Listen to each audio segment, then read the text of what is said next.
All right.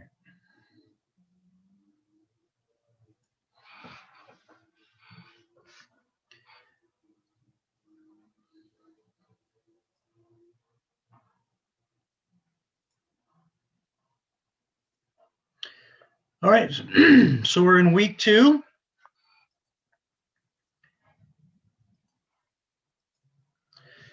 And we're going to talk about the reports and the weekly reports you're going to do from now on for the rest of the week or for the rest of the quarter. Um, so one per group. Don't turn everybody turn theirs in. I only need one per group.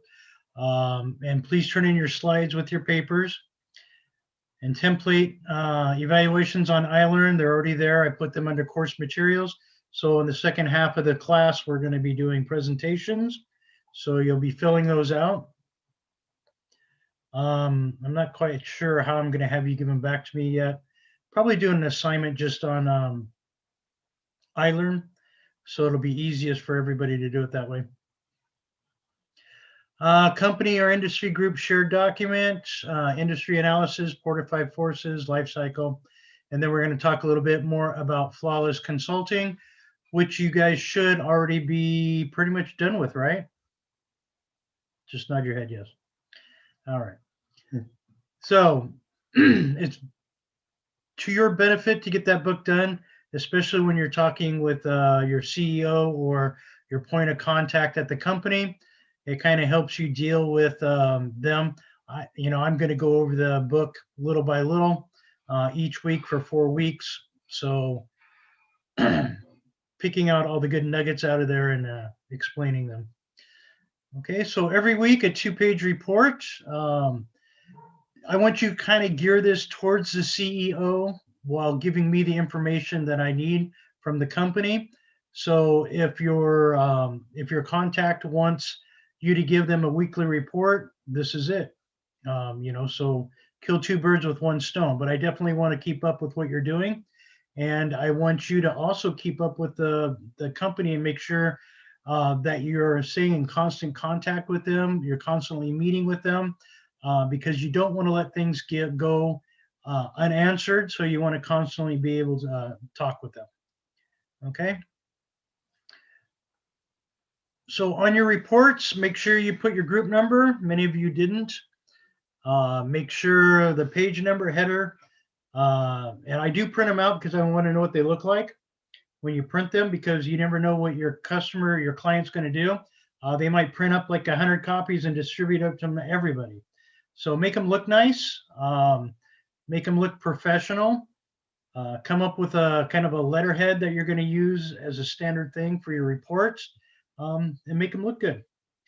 I'm going to show you an example of one or two. So pay close attention to the style as much as the substance. You guys don't want to bore the CEO to death.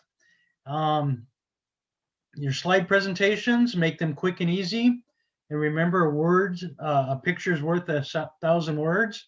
I always tell my undergrad students, if you're going to put a bunch of pictures in your document, make sure they say something. Don't just put them there to fill up space. What type of person are you writing this report for? Know the personality type. So the book talks a lot about that. And then ask them what they expect.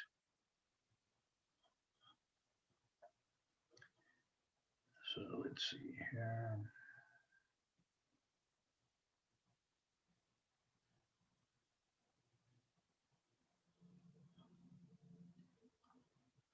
What did I do? Okay. So this is kind of a document, how it's formatted. Looks a little bit more professional than what a lot of you did. A lot of you did more of an academic report. Make it look good. I'm going to share Aaron's also. He gave me permission to share it. So make sure it looks good, professional, and it's easy to read, and it's gives the information you want. I also posted this on iLearn. Okay. Let's see. Where is yours, Aaron? What did I do with it?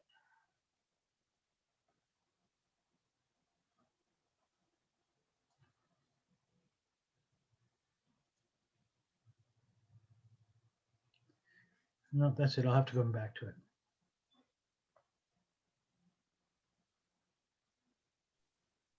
You want to drop it into the chat? Yeah, drop it into the chat. That's a good idea. Okay. So the last thing I left on was know who your report is. Ask them what they want from you. Ask them, kind of tell what kind of personality they have, what their preferences are, and don't be afraid to ask them. So personality types, there's 4 main personality types, and usually a lot of the CEOs will be rather the same personality type. Driver, expressive, amiable, analytical. Usually most small to medium-sized business owners or CEOs are drivers. They're real go-getters. Okay, so you have the analyst, the architect, the logician, the commander, and there are usually these type of commanders command with a heavy hand, and the debater. And this type of person usually is somebody who's going to question every single move that you make. So be aware of these types of personalities. The advocate, they will advocate for you, except for when they don't agree with you. Then they'll become the biggest pain in the butt. The mediator will always try to be the go-between. Protagonist will give you hell. And the campaigner. So if they're not campaigning for you, they're campaigning against you. So these, so always be aware of where they're coming from, if it's a threatening thing or a non-threatening thing.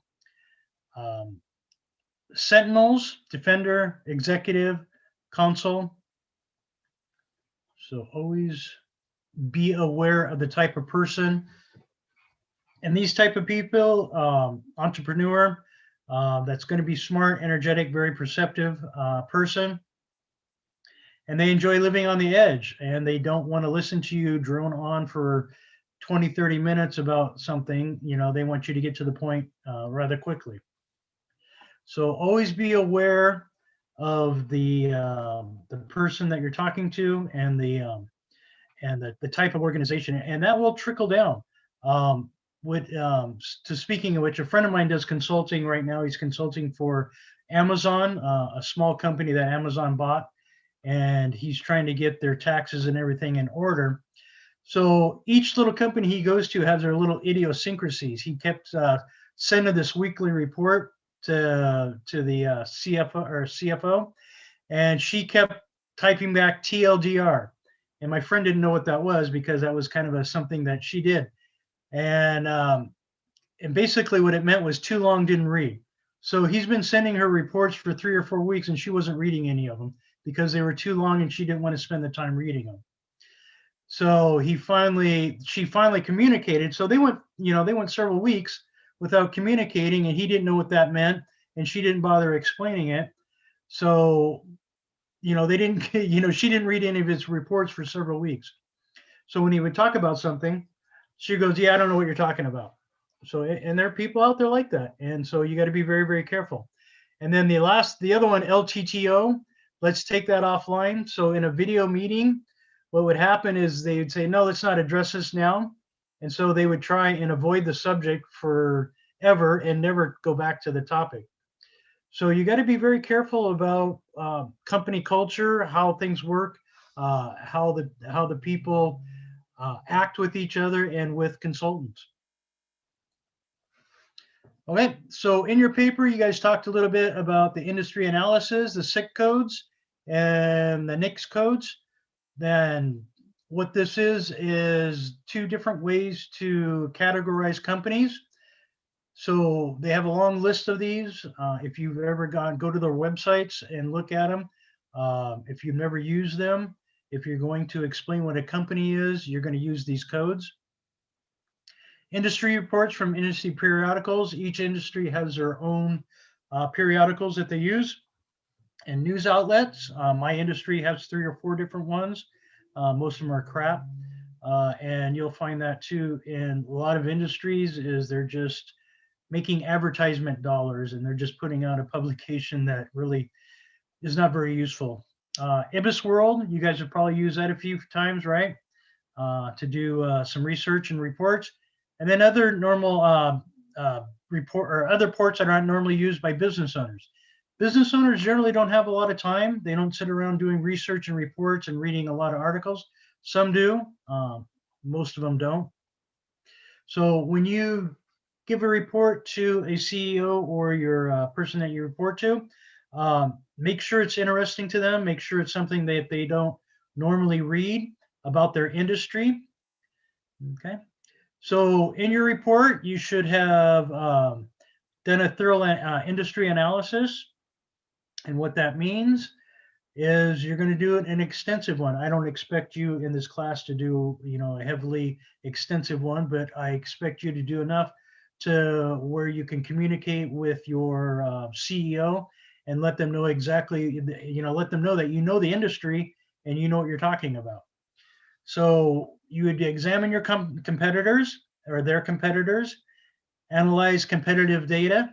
The data that you're going to get is a lot of the numbers from the industry, who's doing what, and the competition. So evaluate your position. What position is that? So for example, Aaron is doing a winery, and there's 150 different wineries in Temecula, right? Or probably more than like that 50, now. but more like 50, but there's only more 50. like 50 wineries. But yeah, There's last time I checked, there was 150. It's not that big. It Not grew that big 250. anymore? It was no. There's 40 something that are part of the Wine Growers Association, and maybe another dozen or so, a little less than a dozen that are independent. Okay, so many of them don't have facilities where they have guests. A lot of them just grow grapes and then sell them to the other wineries. Yeah, there are vineyards. Yeah, there are growers. That there's like 150 of them.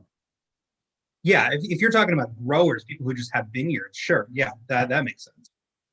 So a lot of these people, like Galliano Winery over in Loma Linda, they make the fortified wine to make port for a lot of these wineries here in Temecula and all over Southern California. So you got to know the industry. You have to know the players in the industry. You don't want to sound like idiots when you're talking to the CEO. You want to actually know what you're talking about. You may not know everything about wines like these growers do, but you know a lot about business, and you can relate that to them. Say, no, I'm not a wine expert, but I am a business expert. Okay, this MBA at the end of my name says so. So the SWOT analysis is always a good place to start. Strength, weaknesses, opportunities, and threats. And remember, the strength and weaknesses are internal, and the opportunities and threat are external. And then the competitive forces model. Okay. So the 5 forces: customers, know who your customers are. That's always important. Suppliers, who are your vendors? Who supplies all the things that you need? Do you build relationships with them? Are you part owner, like Toyota owns, anywhere from 5 to 49% of a lot of its vendors because they don't want any disruption in their supply chain. Substitutes, no, if you're not drinking wine, you're drinking beer or hard liquor, right? So potential entrants, who's going to start growing grapes and is going to become my competitor? And then competitive rivalry. Know what's going on, what kind of games they're playing, what kind of, are they lowering prices to get you to lower your prices or to steal market share? So all of these things are the industry analysis that you should have put in your paper. Or if you want to redo it and put some things in your paper, you're more than welcome to do that. Or include it in next week's paper. And then we're going to talk a little bit about the business life cycle. Pretty much every business has a life cycle, maybe not food, clothing, some of the basic essentials for life in general. But most businesses do have a life cycle. So the first one is launch, growth, shakeout, maturity, and decline. So right now, my industry is in the maturity industry. where they're consolidating a lot. The market is shrinking quite a bit, anywhere from 4 to 5% every year. So knowing that, seeing that happen, many years ago, I decided to become a teacher. Instead, because I know the business and I've done it many, many times, and I've, worked with a lot of different companies and a lot of different industries. So I thought it'd be fun to teach.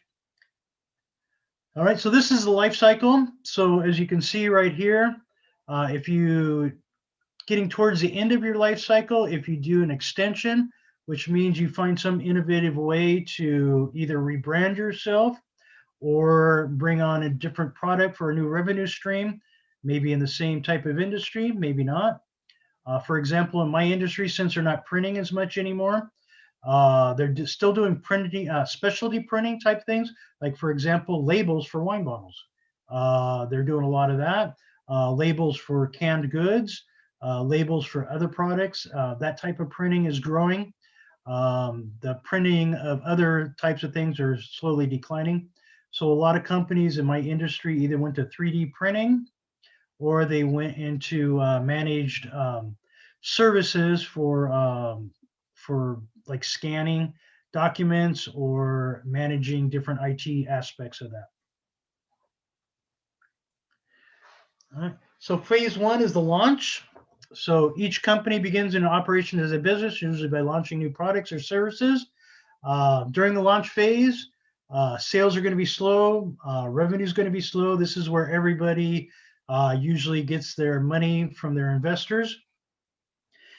For example, what did it take Twitter 12 years to make a profit? So they were getting money from investors year after year after year. And so as soon as they kicked off Trump, I think they started making money. Not sure if that coincides with the time or not, but it's pretty close. Business focused on marketing to their target consumers segment by advancing their comparative advantages and value propositions. However, revenue is low. Initial startups or costs are high. So this always happens when you start up. You're not going to make $1 billion right out of the door unless you're Bill Gates selling software.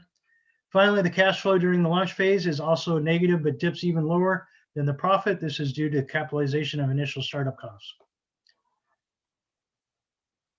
Okay, so phase two is growth. So in the growth phase, companies experience rapid sales growth. So the sales start catching on. People start buying your product. Profit goes up a little bit, but you still have a lot of costs. So you just basically break even. The profit cycle still lags behind the sales cycle. The profit is not as high as sales yet. So finally, the cash flow during the growth phase becomes positive, and you're starting to make a little bit of money. The shakeout is when you start making a lot of money. You're starting to, if you're becoming successful, then you're going to start seeing some copycats. So new competitors are going to come into the market, like they did when they deregulated the airline industry. So suddenly you had 100 different airlines because they're deregulated and they didn't have to go jump through all those hoops. And it was easy to get loans because those airplanes, they hold their value. So if you got a loan $10 billion to buy a bunch of airplanes and you went bankrupt, the bank, whoever loaned you the money, owned $10 million or $10 billion in airplanes, and they could sell them easily. So that was kind of a big, it was kind of an easy thing to start an airline back then. Not as hard as you would think it would be. I mean, it's still not easy, but still not, if you can convince somebody to give you a couple of $1 billion, you can go start your own airline. Sales peak during the shakeout phase. Although the sales continue to increase, profits start to decrease in the shakeout phase, but sales increase, so you're making more money. Okay, so lastly, cash flow increases and exceeds profit. And the maturity phase. When the business matures, sales begin to slow and decrease. The industry starts to consolidate. Cash flow is rather stagnant. So when a firm approaches maturity, it needs to find different ways to making cash. For example, when Xerox and HP, finally realized that their cash cow which is toner cartridges, is going to one day fizzle out on them. they decided to split the companies. So Xerox had their printing division, HP had their printing division, and then their other divisions. So the stock wouldn't get affected by, the stagnant economy and in the mature sections of their business. So that's one of the reasons why they split off the companies. And you'll see that. And then HP bought out Samsung. They bought out a couple other companies. Xerox went and bought up a bunch of companies. So they're consolidating. Okay. And so finally decline. So most of the small businesses, medium-sized businesses don't see this coming. They think everything's fine, but it's really not. And during this phase, companies accept their failure to extend their business life cycle. So it's a little bit too late to change the business cycle or the business environment. Many of them try, very few succeed. So that's what happens. So be aware of this when you're talking to your companies. So understanding what your company is and can make a huge difference in the strategic planning and your consulting strategy. So make sure you can classify your business, what it is that you're consulting for. If it's a startup and they have nothing but the future ahead of them, that's great. Business owners who believe they're growing because sales are increased by 2% each year. Actually, the industry is declining, like my industry, even though we grew for several years and the industry is declining. That's because companies were going out of business and we were picking that business up. Other companies were consolidating and losing customers. So we would pick those customers up. So even though I knew that our business was growing and our revenue was growing, I knew the industry itself as a whole was not. All right. So how to recognize your client's business life cycle. So if it's a startup, basically they're running around trying to do everything, not knowing what's going on, implementing new ideas. Hopefully those new ideas won't kill you or kill their business. Many of the employees are wearing many hats. So you have 3 employees doing almost everything. And then very few job titles, or they have very strange job titles because they make them up. Okay, if they're in the growth phase, your client should be able to explain your business model to other prospects. So they kind of have their business model down. They know exactly what they're doing. And this is a few years into it. So existing client relationships should be maturing past the 3 to 4 year mark. Turnover should decrease. So they shouldn't be turning over a lot of employees like startups do. The few people who make it in a startup and the startup makes it, and they actually become very wealthy. But you have to pick and choose the right one. And if it's the wrong startup, you're going to waste a lot of time and you're going to waste a lot of energy. So spend your time on activities that help the company grow. Identify what barriers could inhibit your growth. Invest in your employees. So if you see that, then you know the maturity stage. Your business is growing about 5% annually. Your first employees are now reaching 8 to 10 years. The cash flow is steady and it's consistent. You probably have to be able to regular dividends out to the company. They're getting paid. So everybody who's there is kind of set. The corporate culture takes over, which flows downhill.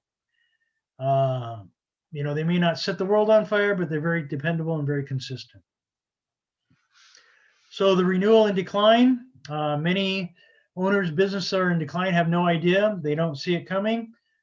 They feel that the top customers they have are growing and demanding more of the services. So for example, Kodak didn't see it coming, Blockbusters, many of the newspapers, the office products industry, and the list goes on and on. They really didn't see it coming. They thought they would be able to ride out what storm they were facing, but eventually, as you know, there's only one Blockbuster left in Bend, Oregon. So that's pretty much Netflix killed them. And Blockbuster had the opportunity to partner with Netflix, and they decided not to do that. Okay, they see the market as relatively stable. They don't see the decline. If revenue has declined for the consecutive quarters, you probably ended up declining 2 years ago. So take action and start looking for ways to innovate. And by this time, it's usually too late. All right. So this is kind of a chart of what happened to Blockbuster from 2002, basically, to 2010, where they pretty much went bankrupt. So, and that's another thing too. I hope none of you got a business that you're going to have to tell them, hey, what you've done is too little too late and there's nothing left in your industry. Time to close shop and go do something else. And that's the last thing somebody wants to hear, especially if they don't see it coming. So be very, very careful about that. Questions, concerns? Yeah, I have a question. So you mentioned about the maybe it's a little bit too late for innovation at the declining stage. Mm-hmm. So what would you recommend the company at which stage they start or they continue to innovate? Well, that all depends on where they are.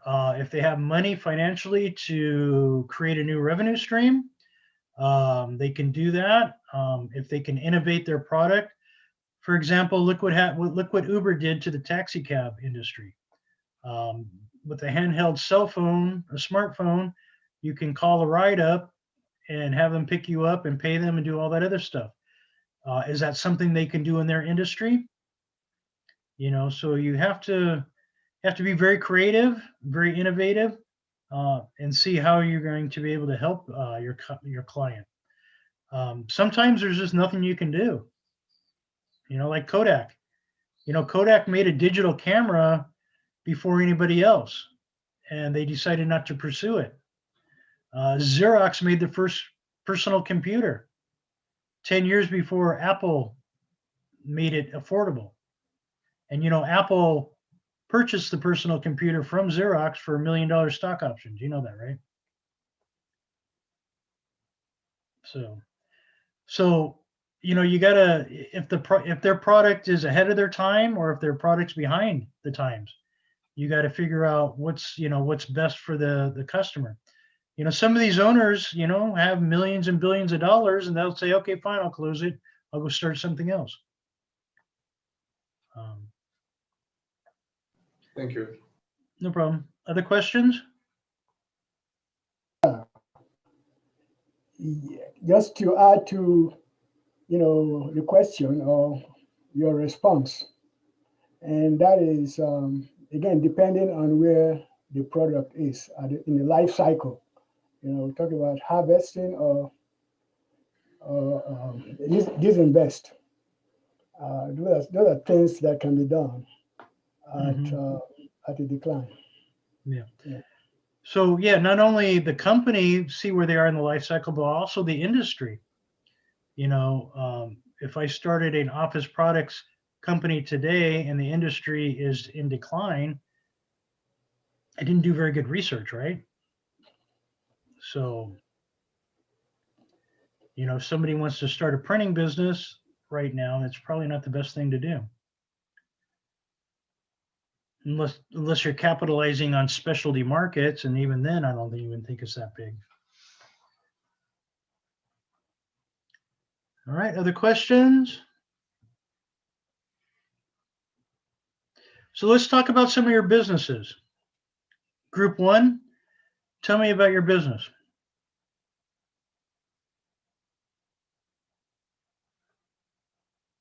Stop chewing, Aaron. Dennis, what's going on with your business? I think we got George who's going to share. And do you want us to do the report, or do you want us to just kind of? No, I just want you to chat? tell me a little bit about it. Just discuss it. We're going to do reports later. It's the second half of the class. Cool. Can you no take the problem. roll because you know more? No, yeah, this I can take. Cool. So we're consulting for a company called Vendimia Winery, or Vendimia. Okay. It's owned by a guy named Dave Bradley, who actually one of his other businesses is the California Dreamin' Hot Air Balloon Company. So, okay. Professor Weigel, you might be familiar with. You might have seen their balloons in the air in the morning. I see them all the time over here. What's that? I see them all the time over here. Oh yeah, no, they're legit, and they're partnered with South Coast too. So you like their wines. Anyway, They're a boutique winery. They're considered a micro producer. They only produce about 1,800 cases a year, which is incredibly small in the world of wines. By comparison, you got Constellation Brands, which is the second largest company and the second largest producer in the world, and they produce about 75 million cases of wine a year. So compare that to 1,800. Not to mention Constellation also got involved in the marijuana industry. A lot of investment. alcoholic beverage companies are diversifying it. Yeah, they're very heavy investing in that. They're just seeing. Yeah, I think Diageo is also starting to dabble in marijuana as well, but they're more focused in spirits. But the companies on the smaller side compared to other Temecula wineries, but they, from my experience with them, they tend to focus more on quality than on quantity. And so their following tends to be pretty high affinity. But that being said, they took a big hit in 2020. The Temecula Valley wine region as a whole, about 90% of the wine bottles that are sold there are sold direct to consumer. So they don't use the multi-channel supply chain that's common, especially with mass market wines, where they call it the 3-tier structure. In this case, it's direct to consumer, and only the largest producers have any kind of retail presence, and even then, it's very localized, very regional. So, like South Coast, you might find some of their bottles at a retailer, but you really won't find it any farther away than like Menifee and Fallbrook. Yeah, most of the wineries here have a wine club, and they sell most of their wine to their wine club. Yes. Right. Exactly. So yeah, it's either through wine clubs or through individual bottle sales or tastings. So that's primarily how Vendimia gets their revenue. And in 2020, when at least half the year was spent not allowing tastings at all, that took a huge hit on the winery's revenue. So it'll be interesting to take a look at their finances and see how deep that hit was and how they're gonna be able to recover. Now that things are opening. And you should be able to help them in one aspect anyway. Okay, group 2, Jessica, your group. Who else is it? Jennifer? Pardon me? And tell me about your company. Wait, there's 2 Jessicas, so I don't know. Jessica Nunez and Yeah, Jennifer. I can do it. Okay. So can you do it, Jennifer? I cannot find the. Okay, so our company is basically, so they're originally doing like B2B business, and but due to like COVID, they used to be a trade company, and then like after COVID, they found out that it's a hard time, so they shift into like B2C, like they moved online to Amazon and starting to sell like water sports and like office equipment, things like that. And then it's mainly doing like online retail right now. Okay. And have they given you a problem to solve, or you're just in the talking stages with them right now? We just had the talk with him today, and what we're basically discussing is about expanding his product line, and then maybe to create like an Amazon branding page for him, since he's still like figuring that out. Okay. Yeah. And I want to add it more is like we are the same team, and I thinking they're gonna have like inventory problem or something, because it's like supply chain system for the Amazon platform, so it's gonna pull into a lot of like product diversity. So I think they're gonna maybe have to solve some problem for supply chain in the inventory. Yeah. Cool. All right. Group 3, Monica, Victoria, Umesh. Yeah, so our company is Dive Guardians. They're actually a not-for-profit organization. Okay. They focus on scuba therapy for first responders, so police, firefighters, dispatchers, EMTs, and They've been around since 2018, fairly new. And the one problem that we've identified so far, we just had our CEO meeting right before class, was really expanding their donorship base and just getting their name out there pretty much. COVID really hit them hard. They haven't been able to do their normal trainings just to get them out into the ocean in the first place. So, Okay. So they do physical therapy via scuba diving for these first responders? It's more for mental illness, to kind of get awareness out there about first responder and suicide. So founder had the loss of a friend through suicide. So that's where this idea really came from. Okay. If you've never been scuba diving, it is very tranquil, except for when a shark comes up to you. And I've had that happen a few times. So it scared the bejeebas out of me. So, and also I was in a kelp field, which out of Catalina, and I came out of the kelp field and the sea otter just came right up to me. Just scared me. So, but it is very relaxing and it is very soothing and very calming. So if you get a chance to do it, do it. Unless you're afraid of water, like my wife said, I'll just sit on the boat and suntan. All right, so we have group 4. Tell me about your company. I thought we were in group 3, but we saw Oh, two group I'm sorry. threes. Group 3A, because I cut and paste and messed that up on the sign up sheet. So there's 2 group 3s. So I made the second one 3A. Okay.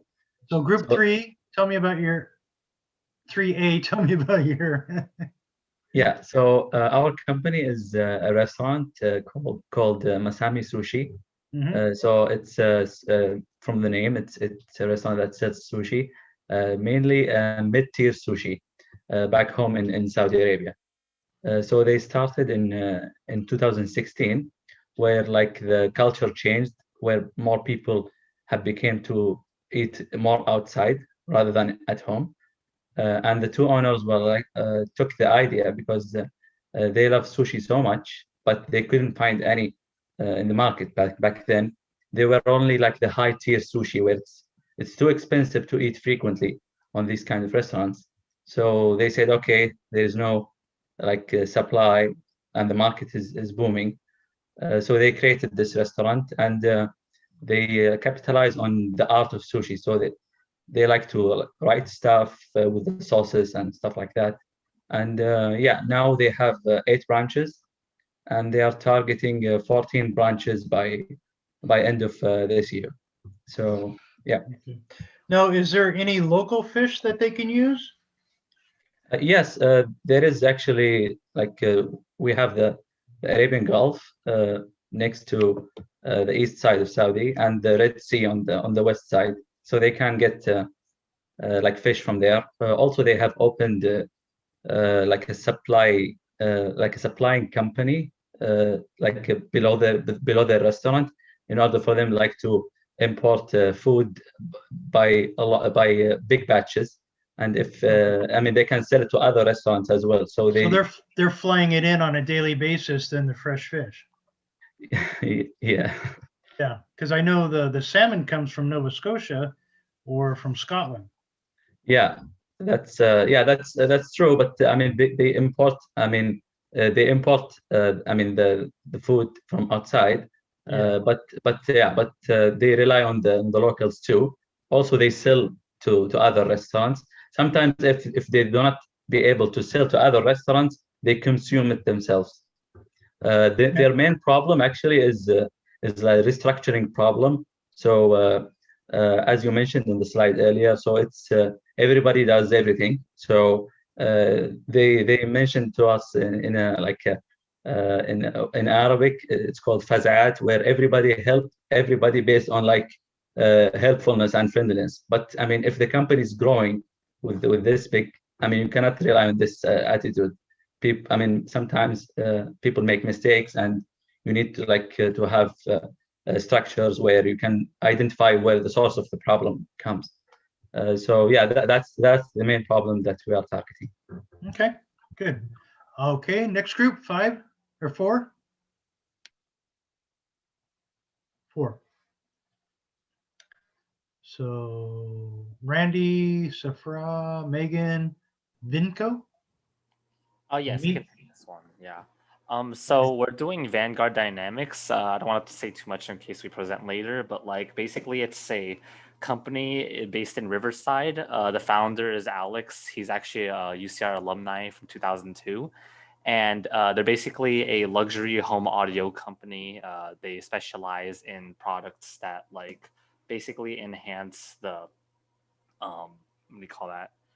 Yeah, like enhance like the listener's experience with like music and stuff. So well, three of us actually in the group interned for this company last year, and so we have like pretty much a good idea of like what the company is about, what direction they're headed.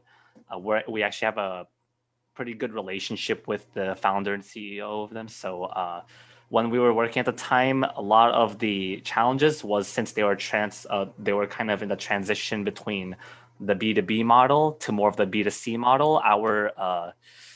Our basically role was to kind of help with the marketing and like kind of increase the awareness of the company. So depending on where they are at now since the time that we worked for them is probably what we're going to be consulting the CEO on as once we have our first meeting with him. Okay, good. Group 5, Lang, Anqui, Kwayang. I can't pronounce those names. Yeah. Alexandria, Savannah. Oh yeah, it's Alejandra.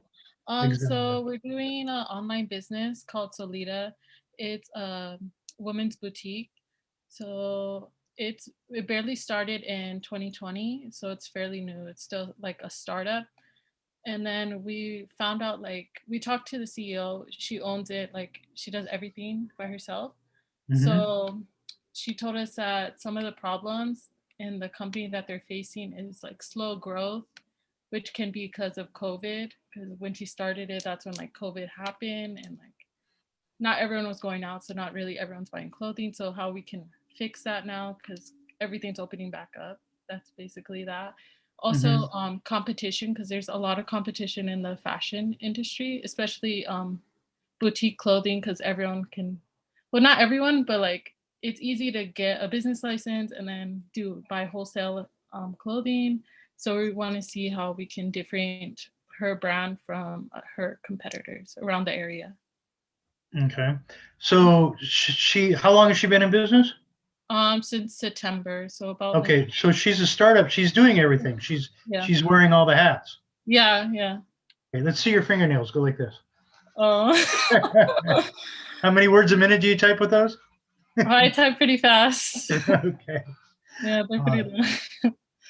All right. Oh, but it is like it's B2B. No, B2, yeah, B2C, sorry. And then like B2 business to consumer, right? Yes. And then it's strictly e-commerce, so all online. She doesn't have a storefront, so she's kind of doing all her marketing on like social media, relying on social media heavily. So we just want to see how like we can differentiate. What's her competitive advantage? What sets her company apart from everybody else online selling? I would say like she kind of doesn't stick to the same clothing as other competitors, and like the way that she takes her product photos. I would show you guys on like Instagram, but I can't bring it up right now. But the way that they like take the photos on their Instagram feed compared to like other boutiques, it's different. So that's setting herself apart from. Okay, well, that's good. All right, group number 6. Hello. Hello. The company we choose, it's a Chinese company. It's I think in the AI artificial intelligence industry, and it mainly provide data service using artificial intelligence technology. It's mainly focuses on business to business market. The mainly business clients like universities and research institutions and medium size or large enterprise. it mainly have three products, like question answer robots and search engine for internal data, and the visualization application for decision making process, like that. And we have talked to the CEO, and he said the main problem he faced is the cash flow problem, because it is in a high-tech industry, so it requires lots of investment in the early stage. So the cash flow problem is the main problem that needs to be solved. You'll find that that would be the number one problem in most companies, small and medium-sized companies, is going to be the cash flow. And if they tell you any different, they're probably lying, because almost every company has cash flow issues, especially if you do accounts receivable. So for example, the state of California pays me in like 120 days. I have to pay for the product, the parts, and the services, and pay the technicians, and I have to pay them right away. And it takes me 120 days to get my money from the state of California. So that's the wonderful thing about doing business with the government. They don't care if you're a small business, they're still going to try and screw you. So, all right, group number, who's next? 6?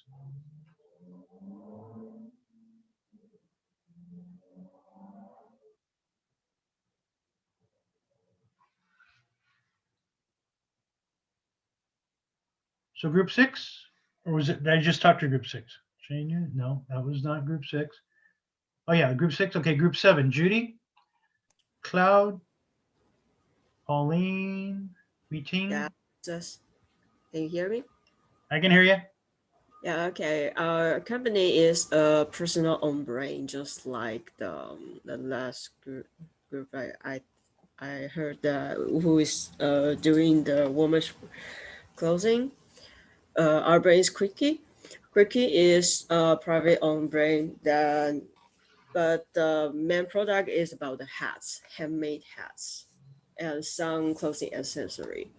And the owner is an amateur, and actually she's my schoolmate's undergraduate. So she started to start her own brand in 2014, but because she has no business background and no kind of like any concept about how to get the profits, she's kind of like a person who always just do anything, by the passion and don't care about consequence. That's the problem. Well, most companies start because somebody's solving a problem. So Yeah. what problem did she solve by starting her company? She started her brand just because she wanted to sell it, and in Taiwan we have some kind of like CCI marketing. Is kind of the culture. It's like combining the what's that called, the culture and the creative industry, and is supported by the government. So she started selling her products in those markets, but she found that it's hard to make money just only by this brand, just because she really don't have no sense about the money issue. That's we are going to focus and help her to do it. So she actually now is kind of like operating the brand and have another full-time job at the same time doing this over her. Okay. Yeah. All right, perfect. Yeah, so like I said, most companies start because they're trying to solve a problem. Or if you're a winery, you just like to drink. All right, so group number 8. Hello, Professor. Hello. Can you hear me? Yes. So the company we get contacted is an esports company, electronic sports company. And it's not like a normal gaming company that in our mind, but it is trying to promote the esports culture and help the its main business is to help the universities and colleges for the campuses to establish an esports related majors. And for the CEO of the company, he is actually the alumni of my universities. So when we contacted him, he is really he was glad to have a talk with us about the company's idea or something else. And actually, we have appointed a meeting with him this Sunday. So probably our next report will be mainly focused on our conversation with him and what we discovered in details of the company. So as we have researched and discovered from the online informations, we found that the esports industry, it is growing rapidly, and everyone knows that because there are, nowadays there are more and more people playing esports, playing gaming, especially during the time of the pandemic, because people have to find a better way to have like some in-house entertainment. And it's really a good time and a rising time for the esports. But for the companies, especially for companies in California, like the famous esports gaming companies like the Blizzard, who made the World of Warcraft, and Riot, they had a difficult times to find some qualified workers or the qualified they find it difficult to find some people what they need for their positions. That's because that although the esports the industry is rising, but there are not like the matching education system, the esports education systems. For example, in the United States, there are only like 10 universities and colleges that provide esports related majors. So what they do is to convince the campus administrators and to plant ideas with them that's the importance of an esports majors. And to promote the esports cultures among the campuses. And that's mainly what we found. All right. Thank you. Now, esports, is that that's like video gaming, right? Yes. Only, okay. So what's the difference between video gaming and esports? Like video gaming is more like an individual stuff that you may entertain yourself. But as more and more people like playing the same games, there are like the global tournaments and related like the matches or anything else that people would focus on and together. And besides to the gaming, the industries, there are also other related industries rising, such as the live streaming and the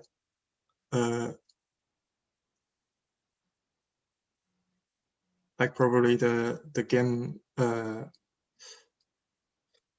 sorry, but yeah, I mean there are just so many like the other industries that related to esports, but not only about the gamings, the video gamings in these industries. Okay. And this company is focusing on the esports education. Oh, okay. So they're coming at it from an educational point of view and working on that. Okay, perfect. Sure. All right, group 9. Oh, Professor. Yes. So our group is focused on LinkedIn China, and it is a kind of subsidiary of LinkedIn in America. So our company, we have 3 kind of customer. The first part is a very large part. It's a kind of a generic customer like you and me, we're general user. And the second part is the large company like Google, Windows, Amazon. And the third part is also a big part. It's a kind of a small size company, the entrepreneurial to run those small size company, startup company. And our revenue is mainly come from the large size company, and we will earn very little from our general users because we don't charge those users. And this company is online B2B, or you can operate with B2C model. And we mainly provide those company enterprise. It is a kind of a platform for enterprise to seek for their talent employees, and also provide opportunity for employees to find a better job. So during the pandemic, our company also made some challenges.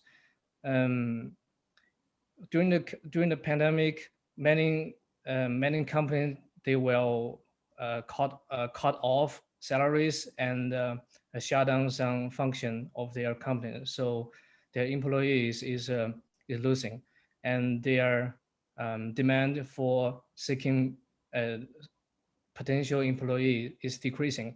So that means our users has decreasing in these years. So the challenge is maybe we will, in order to balance the cost and the revenue, maybe we will cut off some employees. So our target maybe is we will cut off employees for maybe 6% for this year and the next Okay. year. Is this your company? No, no, of course not my company. It's Okay. Now, do you have direct access to the CEO or to an executive? This to do the communication for this company is not my responsibility, but I believe we can have a connect with the CEO. You're a group of consultants. Everyone's responsibility is to connect. Okay, cool. That is my fault. I will make some improvement. So next year, maybe we will focus on the company which will more relative to the microeconomic that could make our company have more revenues. So that is so much for the status of this company of this year. All right. All right, Rise, what do you got?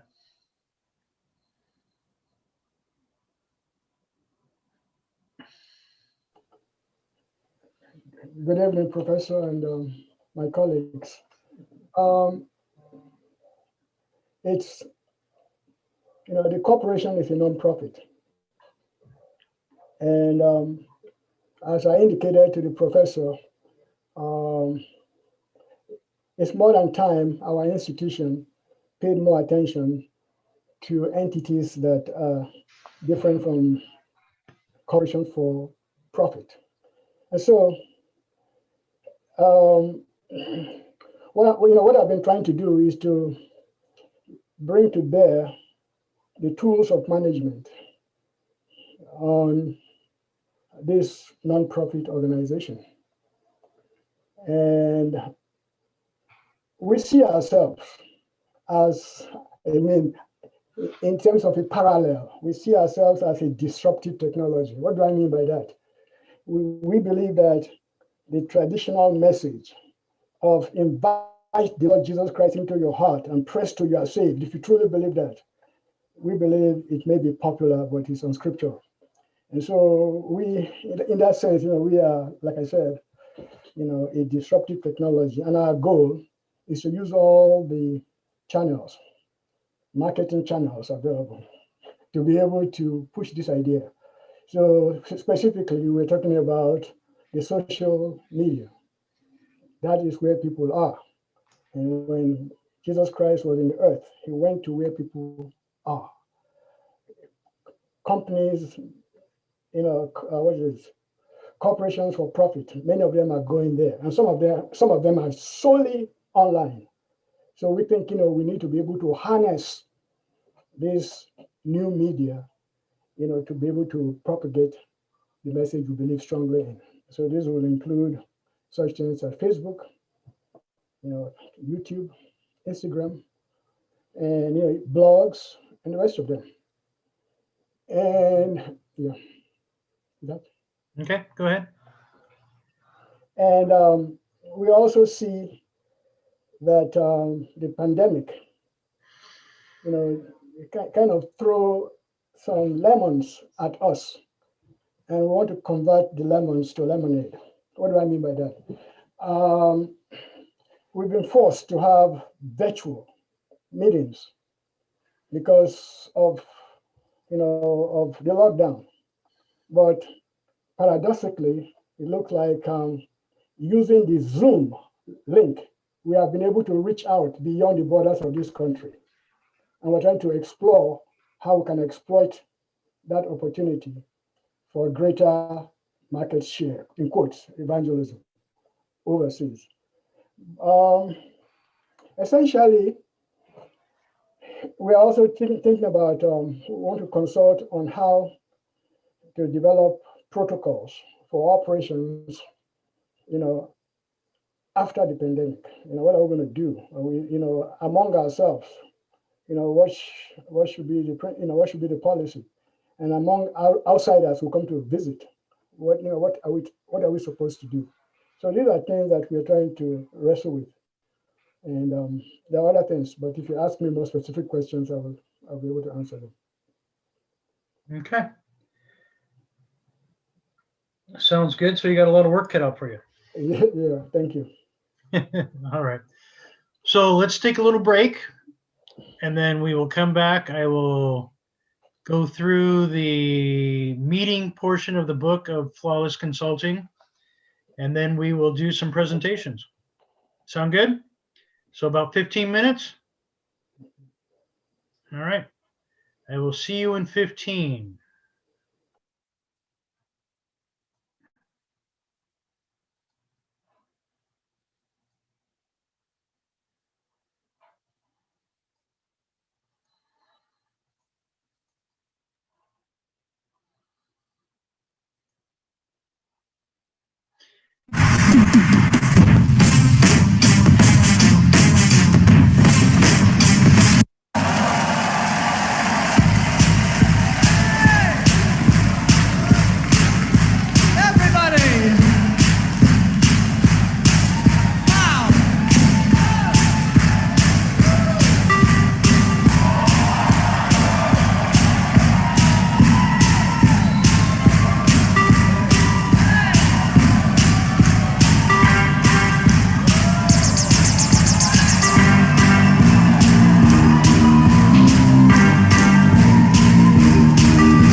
set up an expectation.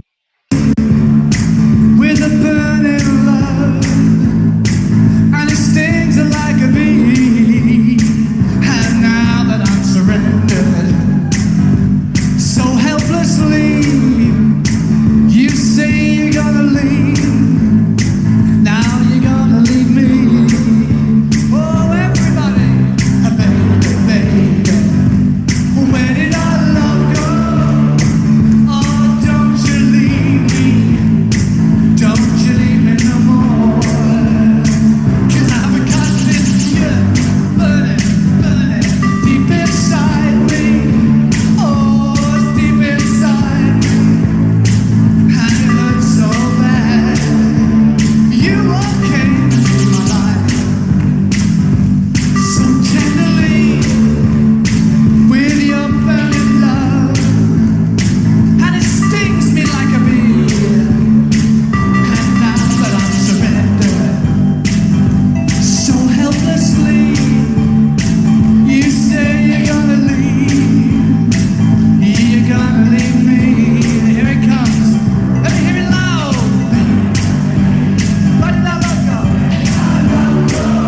Don't you leave me. Don't you leave me no more. 'Cause I've got this burning, burning deep inside. Oh, it's deep inside. And it hurts so bad. Oh, you came into my life so tenderly with a burning love. And it stings me like a bee. Oh, but now that I'm surrendered, so tenderly, you say you're gonna leave. Now you're gonna leave me. Oh, baby, baby, baby, where did our love go? I want to thank you all very much tonight. You've been a great audience. Now I've got to see if Dave Ball over here is smiling. 'Cause if he's smiling, it means it's been a really good show. He's smiling.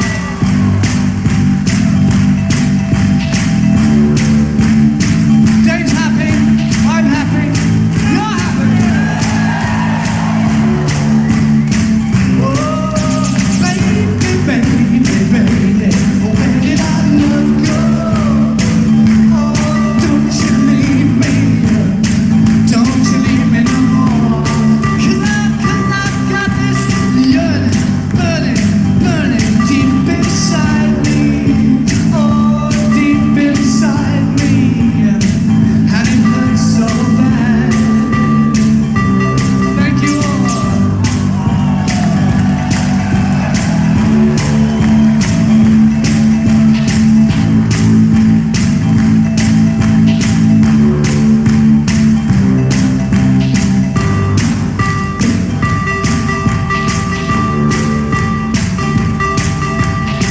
Oh, deep inside me. And it hurts me. And it hurts me so bad. Where did our love go? Thank you. Ciao! Ciao, Bella. Love to you all.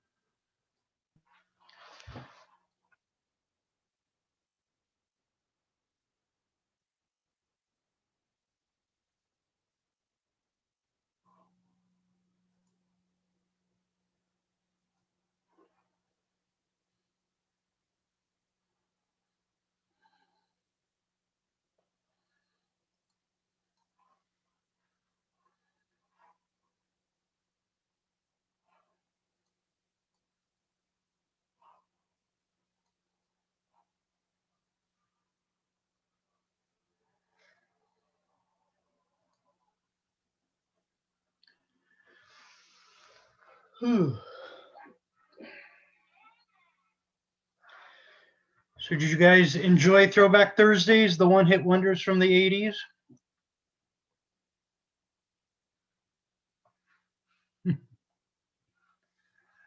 No comments?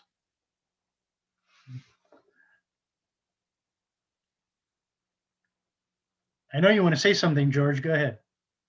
I was going to ask if I could request a song for next time. No, actually, the first song was 10 minutes. The other song was 4 minutes. So Oh, okay. That's the 15 minutes. Oh, okay. It's a great song. Yeah. Throwback Thursday. Next time, if you do that for like the 80s, if you could play some Prince, that would be great because I love Prince. Yeah, we can do that. And then thinking maybe a little Billy Idol. Oh, okay. I like that. We will see. We'll see what Throwback Thursday has for next week. For next week? Okay, cool. All right.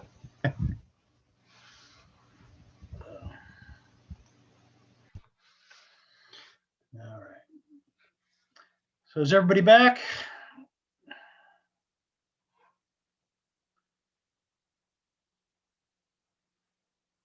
So I never did that in my other classes, did I, Dennis? No, you did not. No, they're undergrads. They don't deserve it.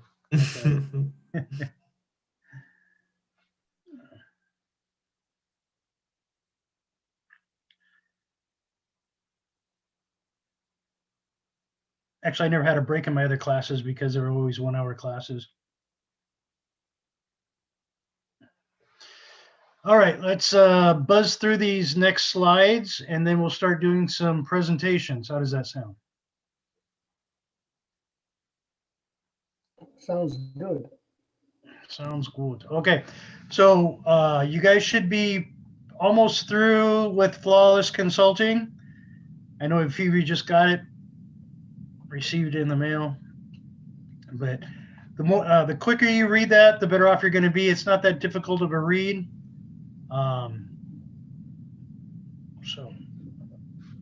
Okay, so we're going to talk about the contracting phase that this book talks about. I'm just going to highlight the good stuff.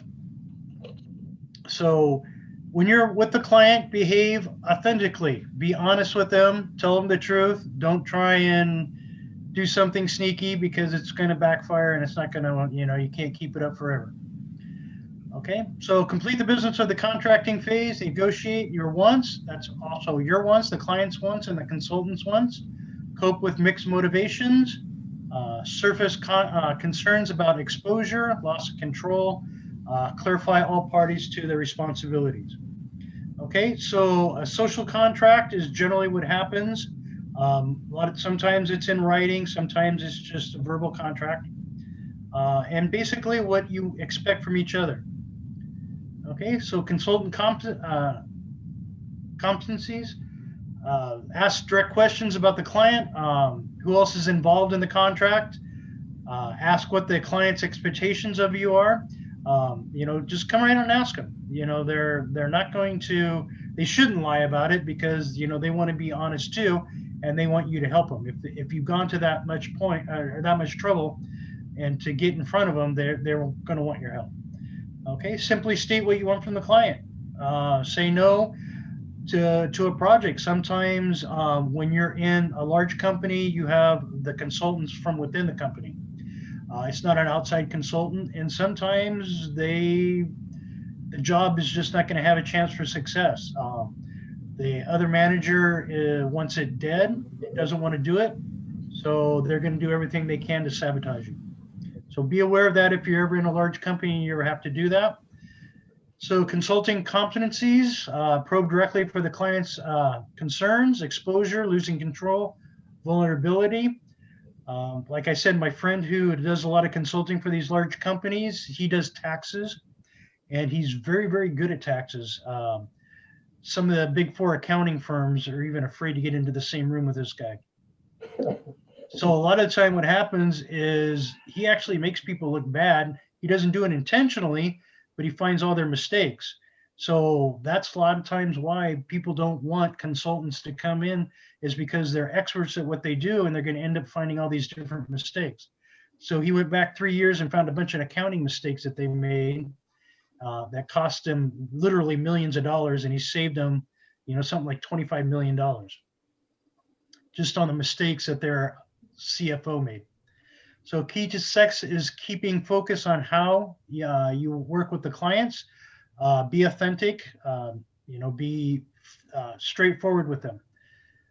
We can only control ourselves and our behavior. We can't control what the client thinks or how they feel.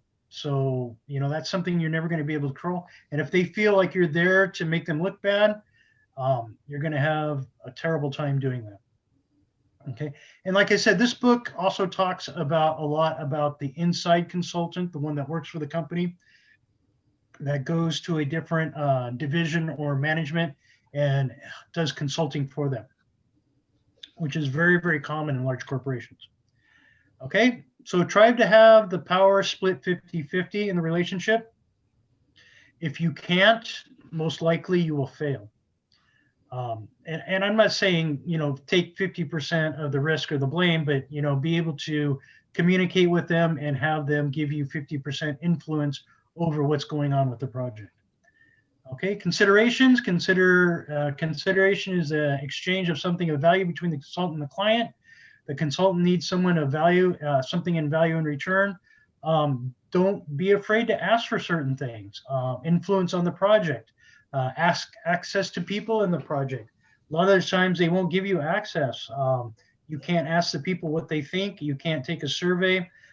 So that's something that you want to do. And then don't give your leverage away in the beginning. Don't tell the client, yes, I'll do everything you want us to do, and have no power at all. So, if you do that right away, you are not going to get anything accomplished. Contract elements, boundaries of your analysis, objectives of the project, the kind of information you seek, your role in the project. When I've done consulting for medium and small businesses, basically I'm there to solve a problem. And a lot of the times my role in the project is, hey, we need an operations manual, write it for us. Or, hey, we need this, do this for us. And so they give me the parameters of what the job is, I knock it out, and I'm done. I get feedback from them. I always make sure that I get feedback from them. A couple of times I've had to edit the documents, but that's fine, because it's good, because they gave me feedback and they said, well, this didn't work quite that way. This is what we need you to do. Okay. So contract elements, boundaries of your analysis. Sometimes they'll put restrictions on that. Objectives of the project, to solve a particular business problem, to teach the client how to solve the problem for themselves. So if you can teach the client how to do this for themselves, they're going to be better off. Don't worry about the business, because there's always going to be something they're going to screw up, and they're always going to need you. Okay, to improve how the organization manages its resources, uses its systems, and works internally.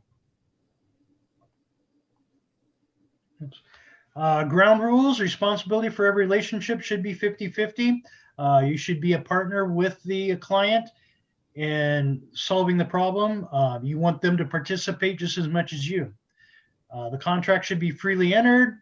Sometimes when you are inside a company and you're consulting for your own company, the contract won't be freely entered, because the manager will tell this department, hey, we're sending a consultant over, fix this problem or else. And that really pisses people off, and they're going to do everything they can to sabotage your consulting. Okay. So all wants are legitimate. It's okay to say you shouldn't want that. And you can also say no. If you're going to get strong pushback, and for a fact that your project, your consulting project's not going to succeed, say no. Just walk away. Ground rules, you don't always get what you want. You will survive. You can't contract for behavior. You can contract for the other person to change their feelings. You can't ask for something the other person doesn't have. For example, you can ask for, $1 billion. The other person doesn't have that. Or you can ask for other things that they cannot provide. And then you can't promise something you can't deliver. So don't do it. You can't contract with somebody who is not in the room. For example, sometimes these client bosses will say, here, you take care of this. This is what I want. And you have an intermediary, and you have to go through them several, or 2-3 different people. in order to get an answer, that's something you want to avoid at all costs. So social contracts are always renegotiable. Just be thankful that they don't change something and not include you in it. Because if they do, then you know you're definitely out of the loop. Okay, good contracts require good faith and often a little bit of touch of luck. The contracting meeting, the personal interaction between the consultant and the client during the initial contract meeting is an early predictor of how the project will go. So your first impression of what you make on your client is probably going to carry over through the entire project. So be very aware of what your first impression is and make it a good one. The critical skill is to be able to identify and discuss issues between the consultant and the client. Don't let that go on. If there's a problem, address it right away. Otherwise, you probably won't be able to solve the problem. Okay, so selling your service, you are selling your services. So don't pretend otherwise. Don't be any different when you're selling than when you're being, always be authentic at all times. Don't try to overcome the resistance with more explanations. If you're in-house consulting, they're going to give you a million different reasons and explanations, and they don't want to do it, basically. So you have to overcome that, and you're not going to do it by giving more explanations. You're going to have to find out what the resistance is. Do help the client express their reservations about you and your products and services. Do admit you are there to sell and want them to buy. Do be authentic and in the contract and follow the contracting sequences. So selling your services, charisma and presence are overrated. Don't be too enthusiastic about it. Be yourself, be calm. You're there as a consultant, do the consultative selling. Selling is removing obstacles more than lighting fires. For example, I do this with new salespeople. I tell them to sell me a pencil. And they go through, this has a great eraser. This is, a solid yellow pencil. They tell me all the features. And then they said, well, how many do you want to buy? Or, do you want to buy it? And I say, no. I go, I don't even use pencils. So first qualify the buyer, find out. First question you ask them, do you use pencils? Second question, how many pencils do you use? Okay, so you don't list off a bunch of benefits, because you can name all the benefits in the world, but if that person does not use that product, they're never going to buy. And consulting's the same way. If you can't solve their problem, why would they buy? Okay, the meeting is a model of how you work. We cannot stress that enough. No contracting meeting should end without you asking for feedback. And always get feedback from the client whenever possible. And that should be almost always. And leave about 20 minutes to discuss the feedback in your meeting. Okay, constraints and pitfalls. Give you 2 weeks to do a 4-week job. That would be unrealistic for the client to ask you to do something like that, but it happens. Client tells you not to talk to any other people in the project. You can't go, with blinders on to solve a problem. And most likely they won't even tell you what the problem is. You shouldn't upset anyone or make waves. The project has a very low unrealistic budget. After this meeting, the client will not have any more time to spend with you. So those are things you want to avoid. Those are pitfalls that you don't want the client to tell you. You want to negotiate out of those. Assume the client is feeling coerced by a company or someone. Sometimes the manager is being coerced by their manager to get to do this consulting project, and they don't want to do it. So they're going to give you a million different reasons why not to do it. They're going to renegotiate. They're going to take small steps. They're going to do everything they can do to hinder your progress. Other issues, ceaseless negotiation. If they continue to negotiate at every step, you know that they're stalling. So be very careful about that and find out what the real problem is. Why are they stalling? Credentials, they'll start asking you about your credentials, and this is something that you guys will probably run across. Being MBA students and not real consultants, they're going to ask you, what makes you so smart that you can help me with my problem? Like I said, if you're in finance, you use your strengths. If you're in marketing, you use your strengths. So, tell them, hey, I'm not the I'm not the most smartest person as a consultant right now, but this is our assignment. This is what my strengths are, and this is how we can help you. All right, go-betweens, you don't want to get cut off from the client and have to answer to somebody else, because that's never any good, because you don't know if they're going to say exactly what you're saying. And don't spend more than 30% of the meeting defining the problem, because if they don't know, if they can't explain what the problem is quickly, and if you can't figure it out what it is halfway through the meeting, then there's definitely more issues than just that problem. And most likely you will never get to the bottom of what that problem is. Okay, so this is kind of a little chart where you want to do a 50-50 balance, participation, initiated, and who had control of the meeting.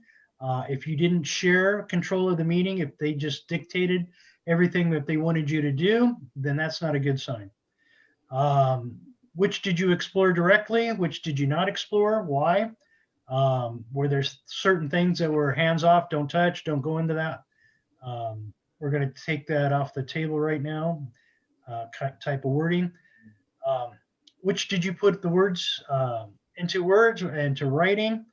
What did you, which did you express directly or not indirectly? Is there something that you didn't get your chance to express? Did they avoid it? And then how did you give support to the client? How did you support them on their problem? Okay, so the contracting checklist, that's in the book. How did the client's concerns get expressed? Were they silent? Were they complacent? Did they attack you? Did they give you a bunch of questions? Did you get answers directly or indirectly? Body language is always a very good indicator. If you guys have never read a few books on body language, if you're in any type of sales, negotiations, or dealing with people, that is always a good book to read and learn how to do. How would you rate the client's motivation to proceed? You know, are they on board? Are they hesitant? Are they only doing this because somebody told them they had to do it and they don't want to do it? How would you rate your motivation to proceed? So if you're thinking that they're being coerced to do this, you probably don't want to proceed. You're probably, if you can't come down, find the problem of why they don't want to do it, and if you can't win them over on convincing them that it would be in the best interest of everybody to do it and do it 50-50 with you, then I would walk away.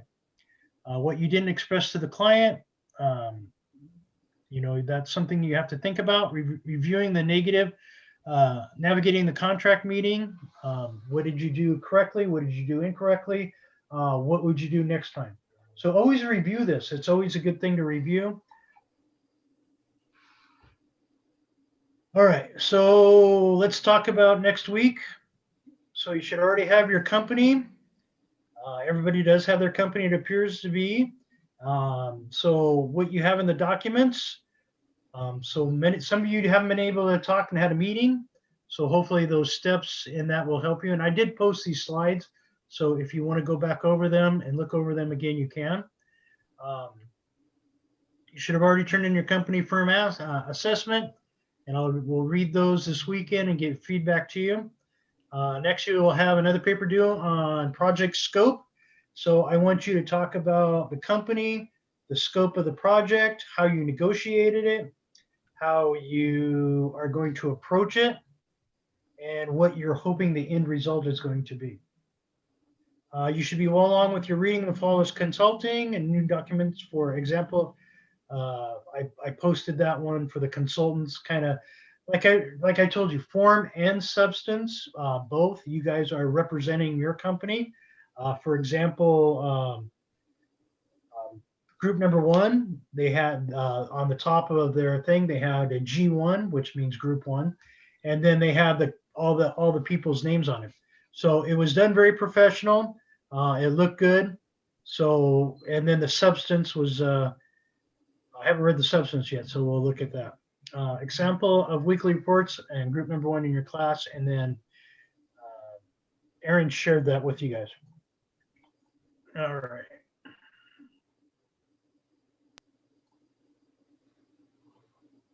All right, so I have, what do I have here? All right, so you guys ready? Group number 4. You are going to share your presentation. Who? Group 4? And then we have, how much time do we have? Should I make you go until 9:50? I'd be torturing you guys. So it's like 3 o'clock in the morning in China.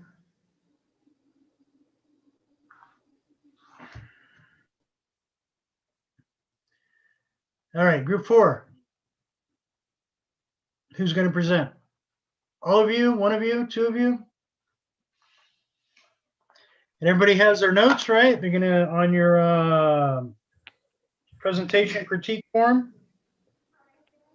Professor, where did you say the critique form was located? I can't find it in course materials. It should be on the very first page of course material. Yeah, Professor, are we going to be able to do screen sharing? Be able to do what? Screen sharing with Yeah, you should be able to do screen share. Okay. Professor, is a group for us? Just checking real quick before I. Group 4.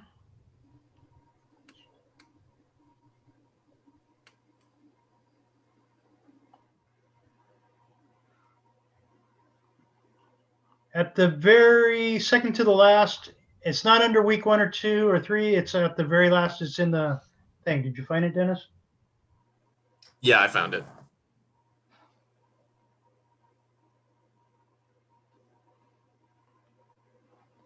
All right. So group 4, you should be able to share.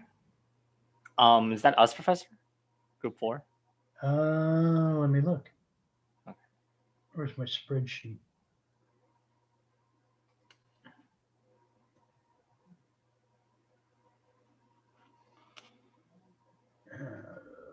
Group 4 is Randy, Megan. Okay, sounds great. I will share screen then.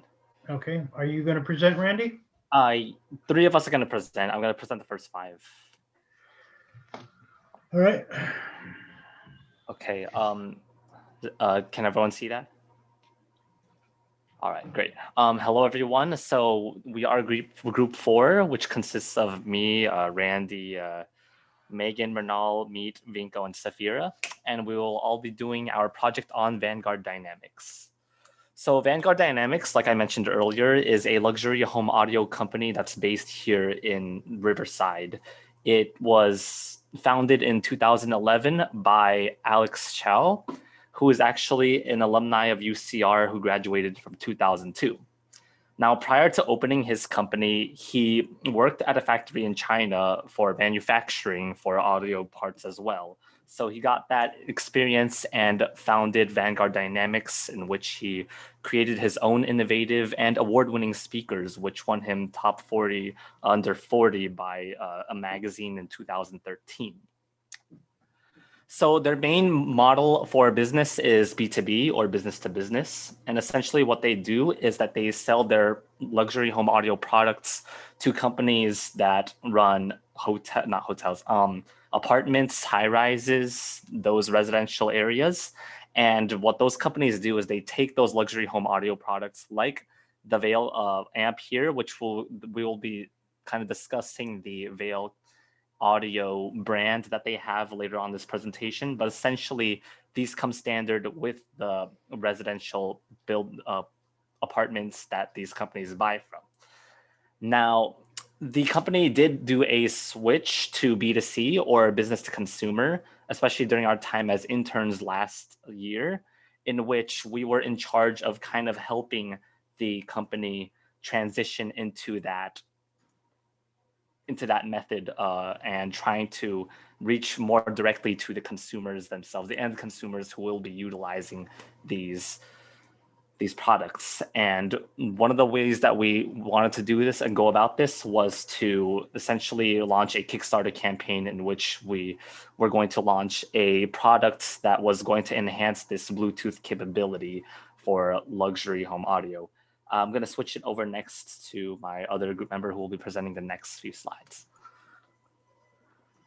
Yeah, so thanks, Randy, for starting off. But one of the main things that we did during the internship experience is we wanted to create more touch points with the customer because we were really transitioning from a B2B more towards a B2C campaign. So we focused on providing after sales experience as well as increasing the loyalty loop amongst customers. So that way they would make referrals for the company towards like their friends and fellow home builders. And the main market that Vanguard Dynamics serves is the luxury home audio market. So they create products that are mainly used in new construction as well as luxury homes and like high-rise buildings. The main focus brand that Vanguard Dynamics uses is the Veil Audio brand. And right now that they have two main products that they're working on, one has already been released to the market. And the other one, which we were brought in to market as interns, which was Veilcast, that's still going through beta testing. It was pushed back due to the COVID-19 pandemic. And that's one of the issues that we're going to be working with Alex, the founder, to help bring to market. The main competitors that Vanguard Dynamics faces are Bose as well as Sonos. Sonos is on the next slide, but basically they have similar products that are made for the luxury home market. So Alex is competing with them, even though that they are able to fit customer needs on a much larger scale and are more well known, since Vanguard is still just a small business in the Inland Empire. So, as for the industry trends, Vanguard Dynamics operates in the multi-room entertainment segment. The penetration right now is 3.8% for the industry, but it's projected to grow by up to 6.8% till 2025. This is a significant increase expected in the household penetration rate in this segment. Next slide. So growth drivers for this industry is increasing technology advancements and product innovations, increasing disposable income, and high consumer spending in Asia Pacific and Latin America regions. Next. So interconnected in the house entertainment, they are the next big thing in the home audio segment. Here you have a map layout of how many devices people can keep in the house. They can be interconnected, a network model of that. Home entertainment devices continue to become more popular among customers due to their ease of accessibility, portability, and convenience. Smart technologies such as home assistants like Alexa already allows customers to shift home devices. Thank you. Any questions? What questions do you have for me is what you should ask. I have a question. So you guys did internship for this company before? Yes. Yes. Okay. So how is their conversion from business to business consumer? I mean, did they completely lose the business to business, or did they expand a new revenue stream by doing business to consumer? Yeah, Grace. Me to take that question. You want to take this, Randy? Oh yeah, I can take this one. Yeah, so they didn't completely abandon the B2B market. Actually, their main stream is still the B2B segment. What the owner wanted to do was to expand it to the B2C because he felt like there was opportunity there to kind of grow and to like expand his product base, especially with this new product Veilcast that's still under beta testing. He really wants to kind of like integrate that more personally to the end user as opposed to like just selling them to apartments and high rises. He thinks that this could potentially be like the next best thing, and that's essentially what he's trying to do in this sense with that transition to B2C. Okay.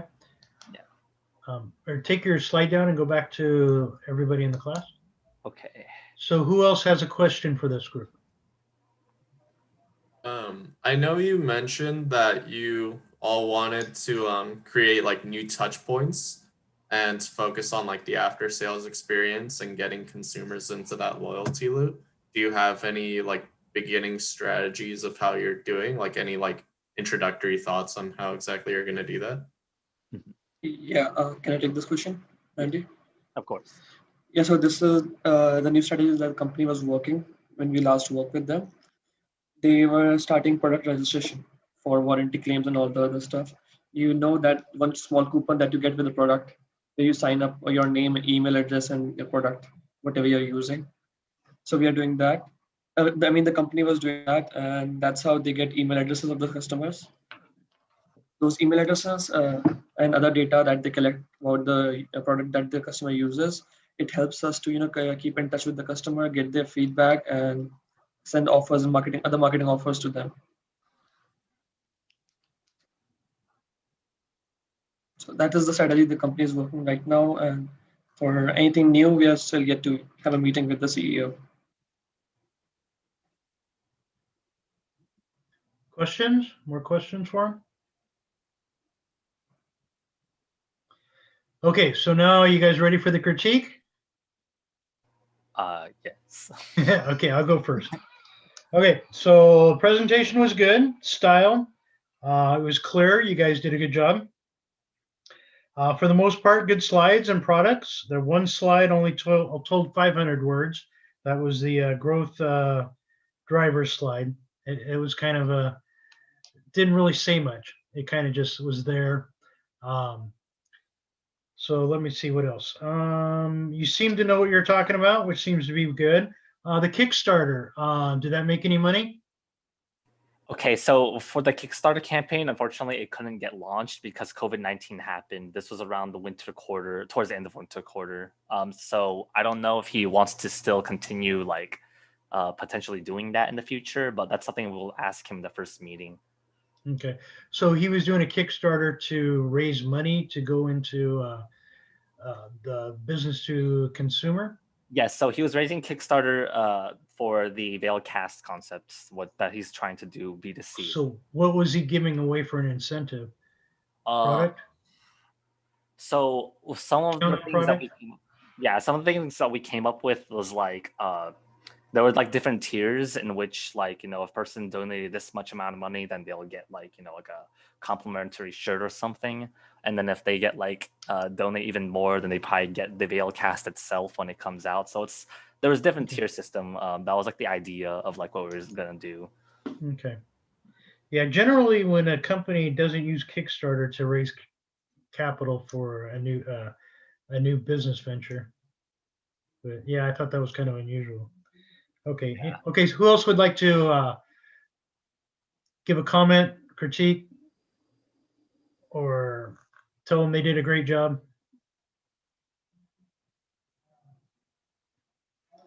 I have to have at least one or two other people. I'll start calling on you. You guys did a great job.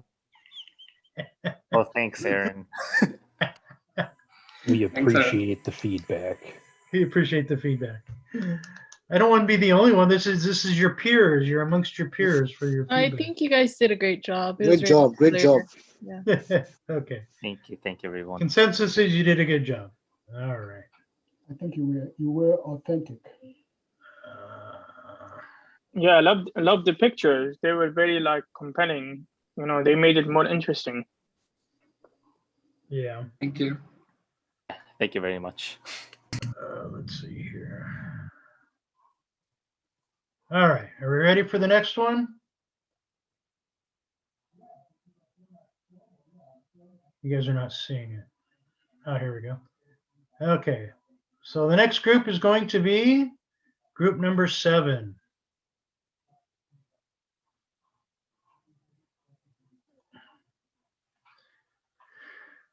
So group 7 is Judy, your group again. Yeah. Okay. So who's going to present? Who's going to share a screen? Pauline or Vivian? Can you guys do that, or I just share my screen? Hello? I think you can share your screen. Okay. You guys are supposed to be a well-oiled machine working in tandem here.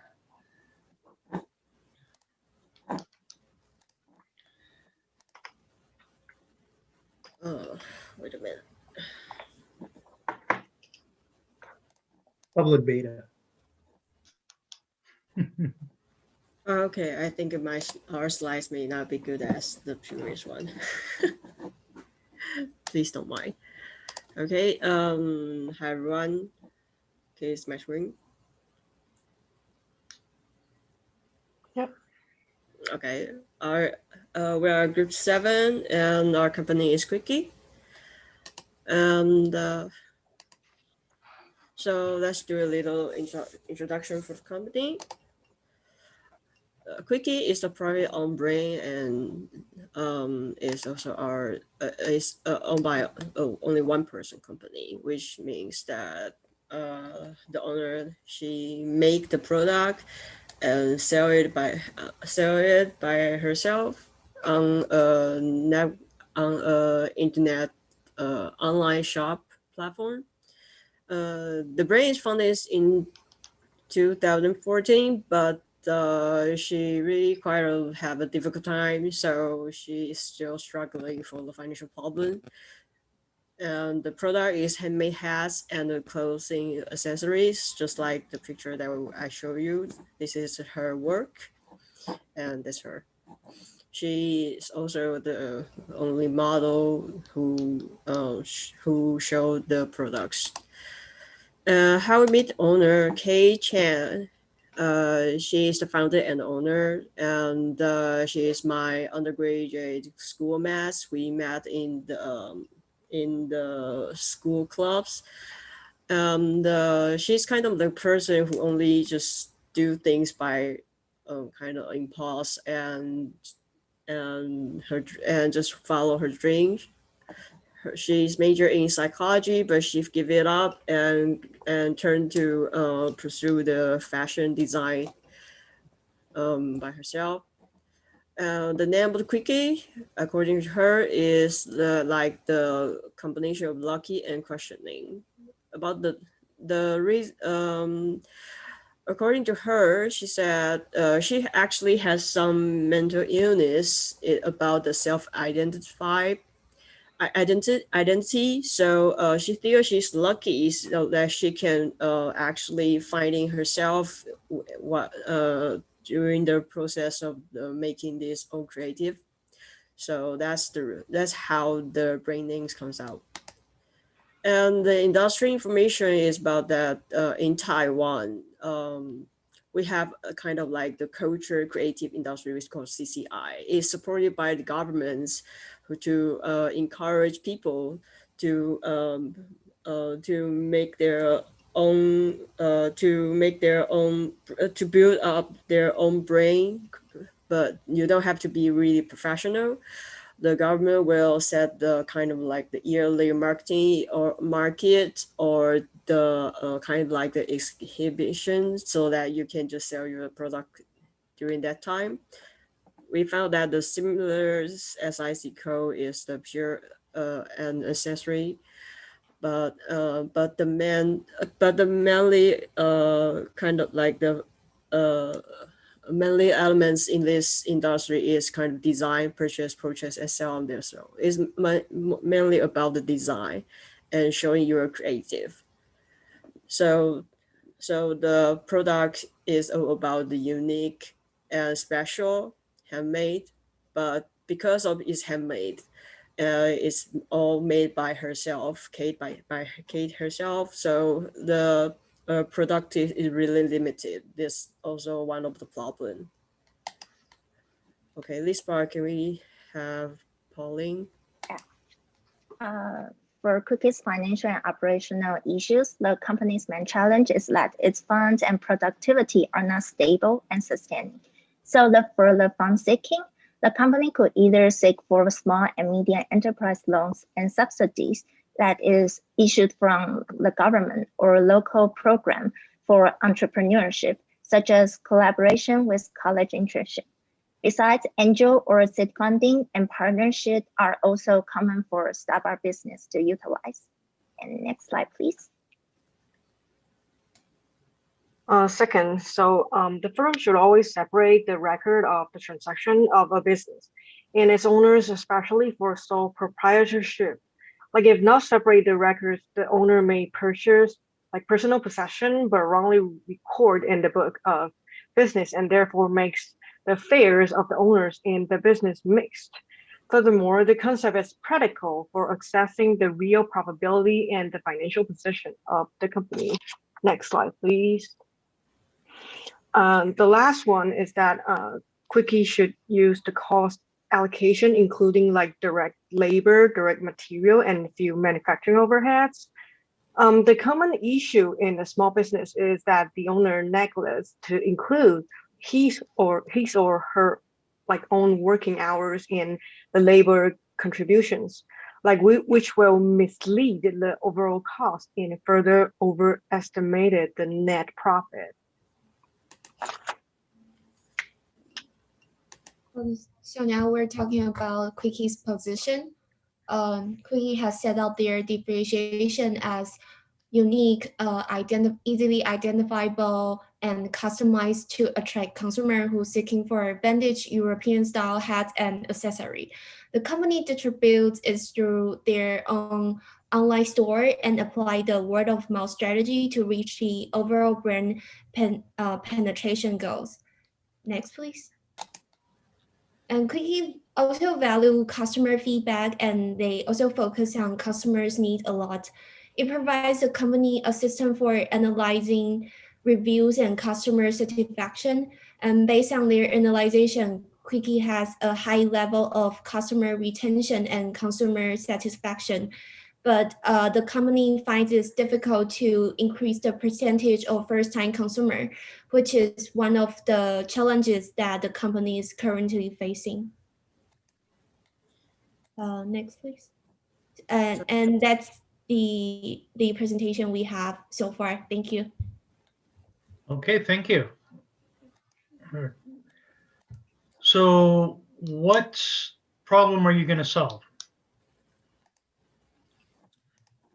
Firstly is about the financial issue, because when we asked her about that, did she actually record about the cost and the profits that any products that she already sold before. She said she has no idea about that. So actually she just bought the fabric and do whatever she wants and sell it as a price that she think is profitable. But actually after a little conversation, I think that's the most problem that we need to solve with. So her. pricing strategy is what you're going to do with her? Yeah, so she invited me to her workshop, so that I was going to help her to try to clarify that what's the main problem and how much and the cost issue. And Okay. the second part is about increasing the new customer and the marketing exposure, because I found that most of the customers she have now actually is a loyalty customer that she already gained when she was in the college. People who love her, who like her ideas. That's the own base customer she have. But because her design is kind of unique, so for the general public is hard to sell. So we are discussing maybe we can change her produce modeling into make to order or into make to stock, and build some more general and more accepted by the public product. And then also she preferred to totally handmade by herself, which means she buy the fabric and build the whole hats all by herself. It's really time cost, and she don't even think about the labor cost of by herself is one of the hugest costs actually. So we have already talked about the strategy that maybe she can buy some material from which means that the already made hats, but without any Okay. kind of. You have several problems that you're talking about. So Yeah. I would suggest you pick one. Pick one. Yeah, and then help her identify who her customers are, because it sounds like she does not know who her customers are other than the former students that she went to school with. So you have to find out who her customer base is. Who does her product appeal to? Okay. Okay. Did you ever take a GIS course? Geographical Information Systems in a tapestry? What they talked about tapestries is different customer segments. So GIS is available to everybody at UCR. So that might be something that you want to look into. So you're going to have to pick one problem to solve, because I guarantee you, you're going to bite off more than you can chew if you do more than one problem. Okay.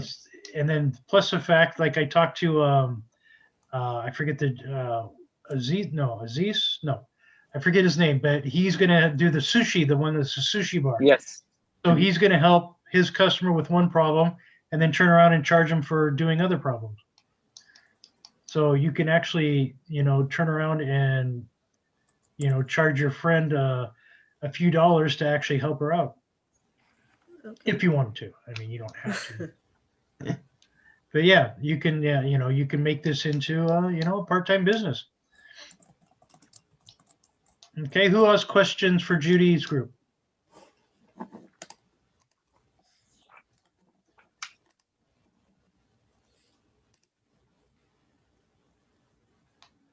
So Judy, do you have a hat that she made? I don't have the hat she made, but I have her website so that I can show you her work. Okay. Wait a minute.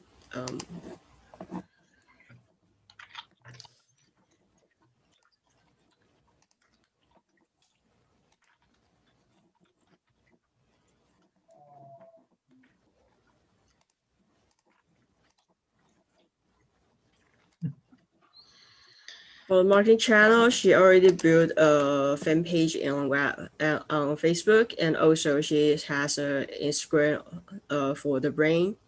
And this is the store that online platform she used to sell her her product. Okay.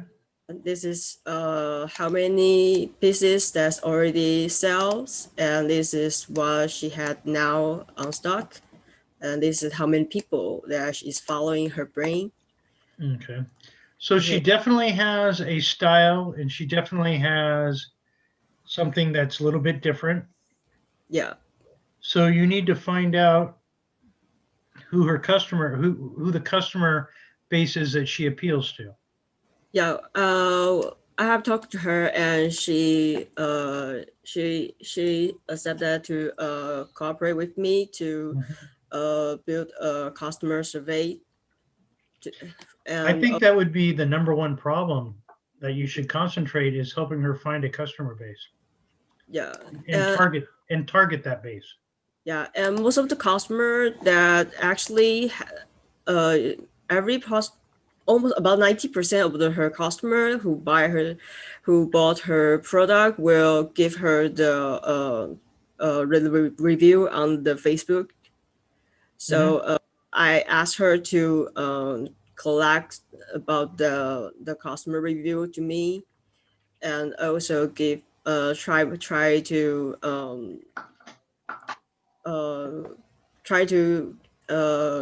arrange maybe some of the online interview to the customer and ask them why they think her product is appearance it is lovely and favorable to them, so that I can find out the market segment and the market field of her customer to. Okay.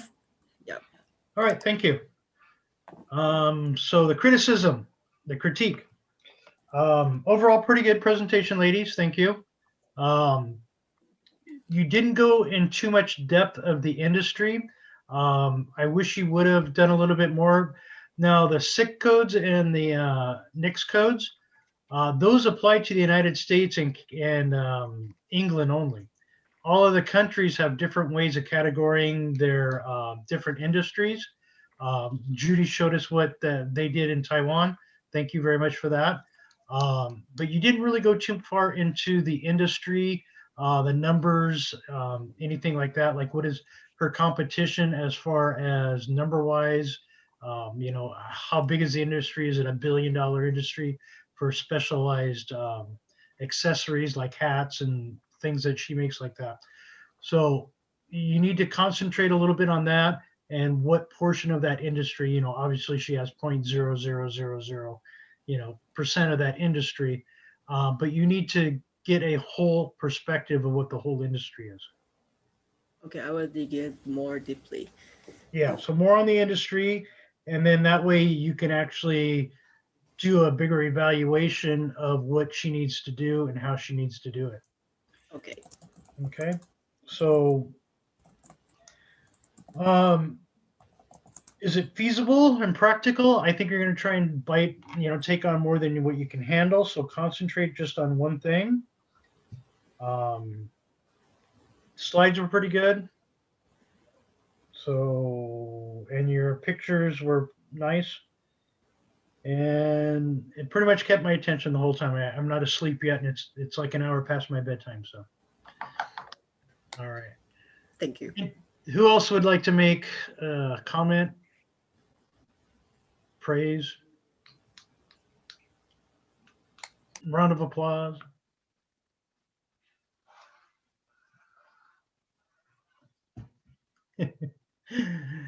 All right, good job, Judy. Thank you.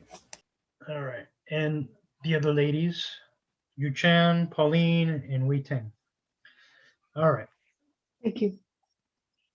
And all right, group number one.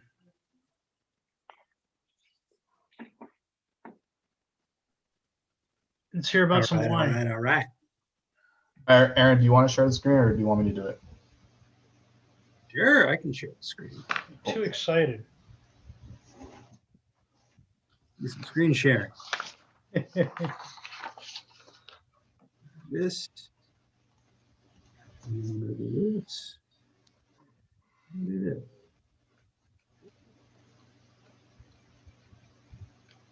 There we go.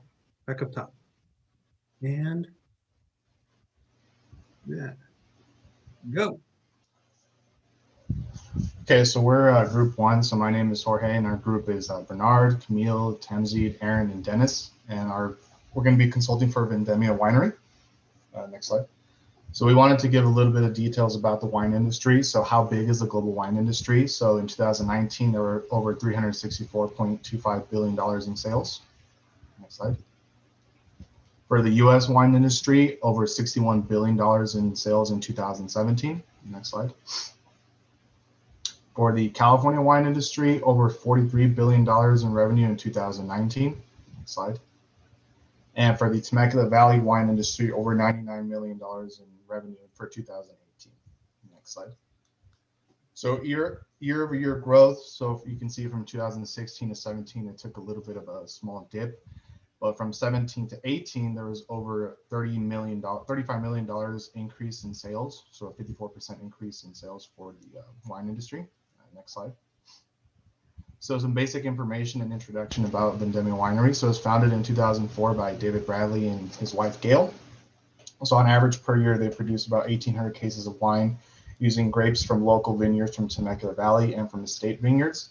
And their current portfolio has around 11 wines. Next slide.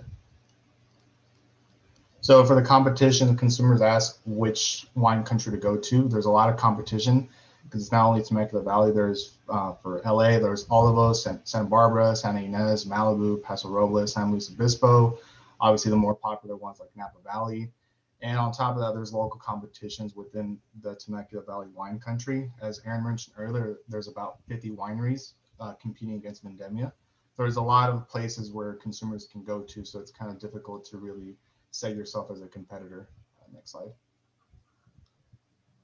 All right, so when we're talking about Vendemmia Winery, their position for direct-to-consumer consumption. Now that means that they're going to price themselves a little bit higher in order to make up for the margins of lost volume. So they're pricing themselves at the high-end premium category, which is starting in the low 30s, going all the way up to just under about $100. Now, where retail-based mass market wines benefit from more aggressive pricing and convenience, Vendimia benefits from individualized experiences, scarce products, the specialness of what it is that they're selling. Among those products that they're selling are 11 wines in their existing portfolio. This doesn't count their kind of behind the scenes ghost list of library wines, but they've got white wines, red wines, and if you're a fan of wines and you understand where wines come from, they're sourcing varietals, they're growing varietals that come from all over the world. So in this case, the company approach is quality over quantity at only 1,800 cases a year. They want to make sure that all 1,800 cases are amazing, amazing bottles, not trash. And so what they're going to focus on is high-end products, lower quantity, price points between $38 and $98. Vendimia also differentiates itself from a lot of mass market wineries through its sustainability measures, things like soil management, preservation of native flora and fauna, weeding and mildew management in a way that doesn't disrupt the natural climate, and then water management, because Southern California is so drought prone. Again, price points. The target market are consumers who have discretionary income. So they tend to come from the Los Angeles media market, or usually around 100 miles driving distance. Price range again from $38 to $98. So you're talking about a consumer base that can afford to spend that kind of funds. And then because they've removed the middlemen of the distributors and the retailers, they're maximizing their profit margins for each bottle sold. With the D2C retail environment, one of the things that we're going to be focusing on is determining the viability of entering the retail realm to see if it's something that can add additional revenue, and what kind of scale they would need to take on, especially with their existing infrastructure to make it work.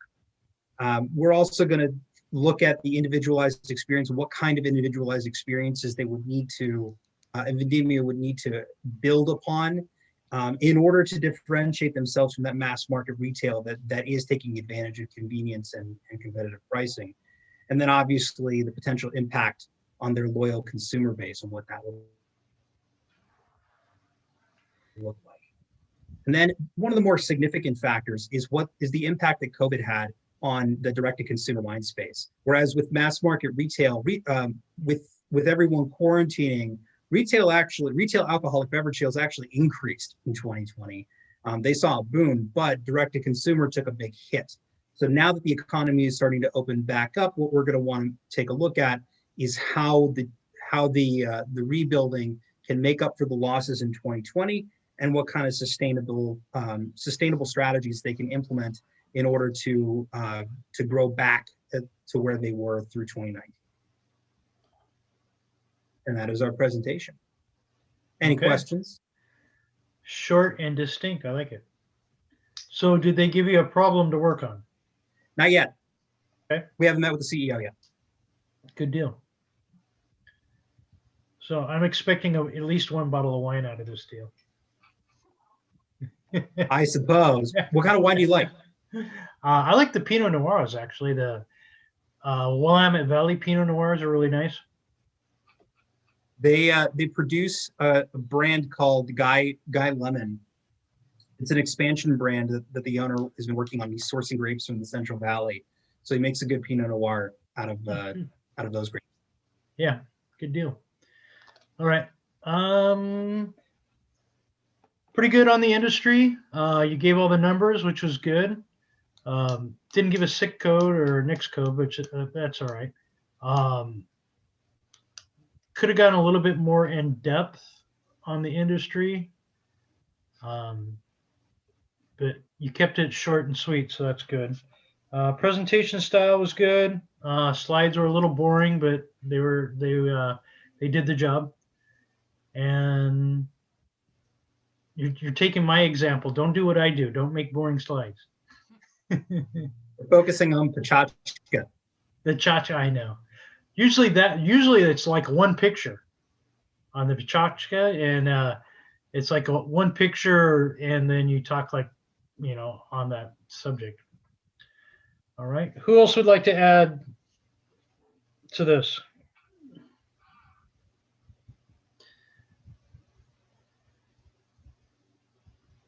Questions, concerns? All right, thank you. All right, what time is it? Shall we do one or two more? Group number 2, you're up. Okay, let me share the screen.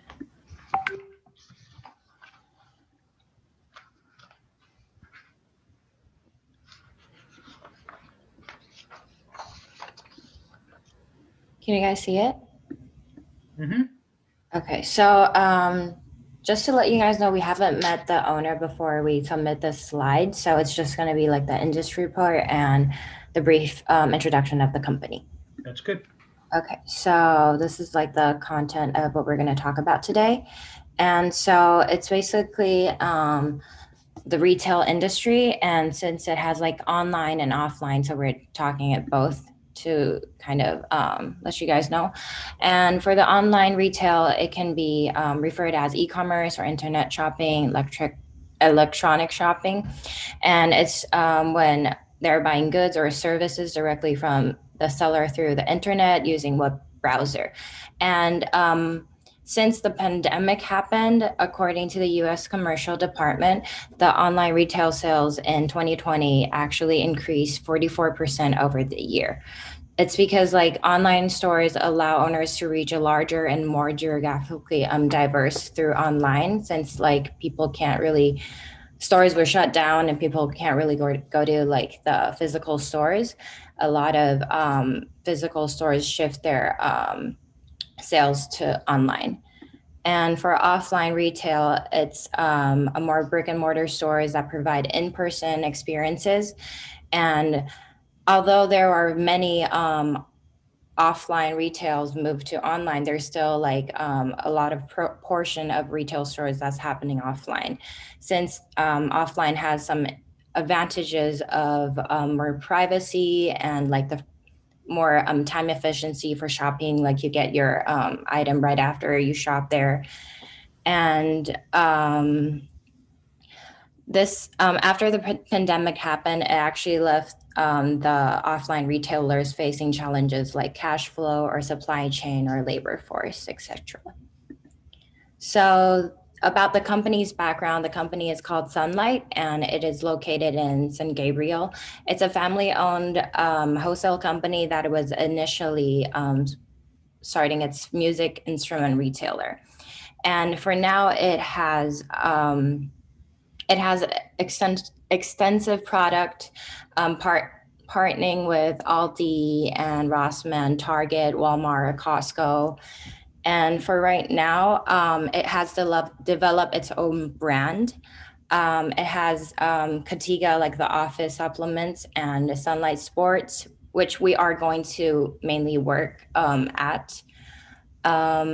And educational toys, and Dr. Air is like air, I think it's like an air foaming product, and the other is the nursing product. And I'll have Jade to talk more about the products they have. Thank you, Jenny.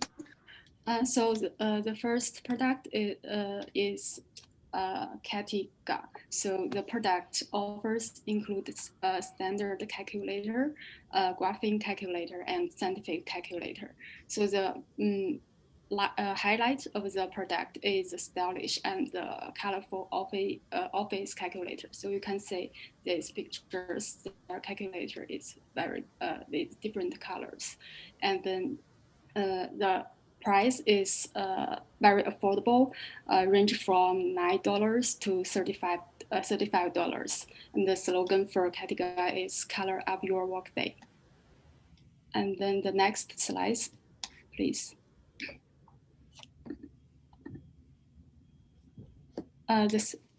this Sunlight Spot, this brand offers a wide selection of outdoor water sport goods, including beach toys, footballs, aquafitness equipment, swimming, training, etc. And then the Sunlight Spot use the high density EVA foam in the manufacturing process. So this technology is different from the market, from other products in the market. This product with a very high duration and high quality. Next slide, please. So this is Kitty Kado. Kitty Kado provides the educational toys to help the children learn about the world. And then this product is designed with the family mindset. It's that the parents can share the time with the children and to enjoy the time with their children and to learn something about the world. Next slide, please. Thank you. The Dr. Air is aimed to producing the air seat cushion that makes the people feel like sitting on the cloud. So you can say it, the blue one is their product. So this is a patent, the air cushion technology. And the next one, please. This one is provide the high quality for the pregnancy nursing products, including the underwear products for pregnant women and the silicone breast pump baby heat seat. So next slide, please. And then their business model is B2B and B2C. So the traditional way is B2B and B2B model since it's established, providing the real material to the other companies to produce output. But the team decided to transfer the B2B to B2C because of the pandemic, and then they faced some difficulty to sell the product, and then trying to enter the big sporting goods chain store because of the pandemic. And they focus on the online platform such as Amazon, and spending a lot of advertising costs to boost their brand.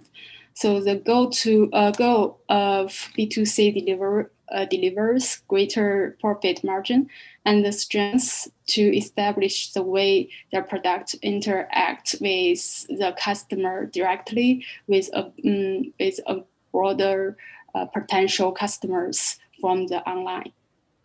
So that's all, and thanks for listening. Any questions? Who are your customers? Business to business. Who are your customers? For now, like our main customer, we're gonna focus on the B2C part, like the Amazon platform part. Okay. And focusing on its water sport brand. Okay. So be very careful when you sell on Amazon. They suck. They will take lots of fees from you, and their accounting is horrible. So, good presentation. I liked your slides. They're very nice. But you're guilty of what I do. I'm terrible at reading. I read the slides, so don't do that. Don't follow my example. So keep them short, keep them sweet. Very good presentation. I like that. Your slides were very nice. And you did a good job about the industry. The retail industry, it's very complex and very large. So it's kind of difficult to get into detail in a very short time. So who else would like to make a comment?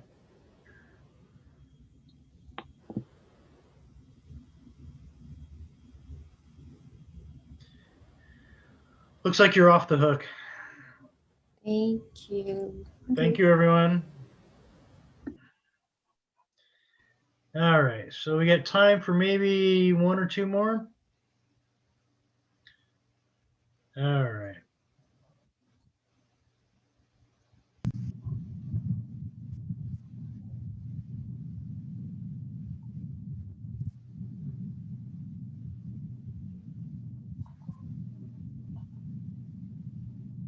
Did number 4 go already? Yes. Okay, then let's do number 9.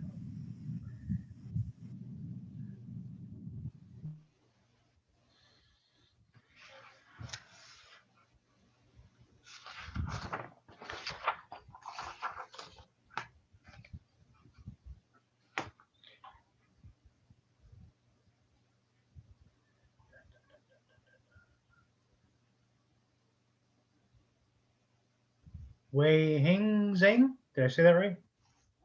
Not even close. Yeah, I'm here. Okay, so your group is up.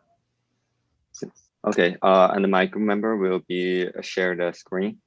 Okay. Hold on, please.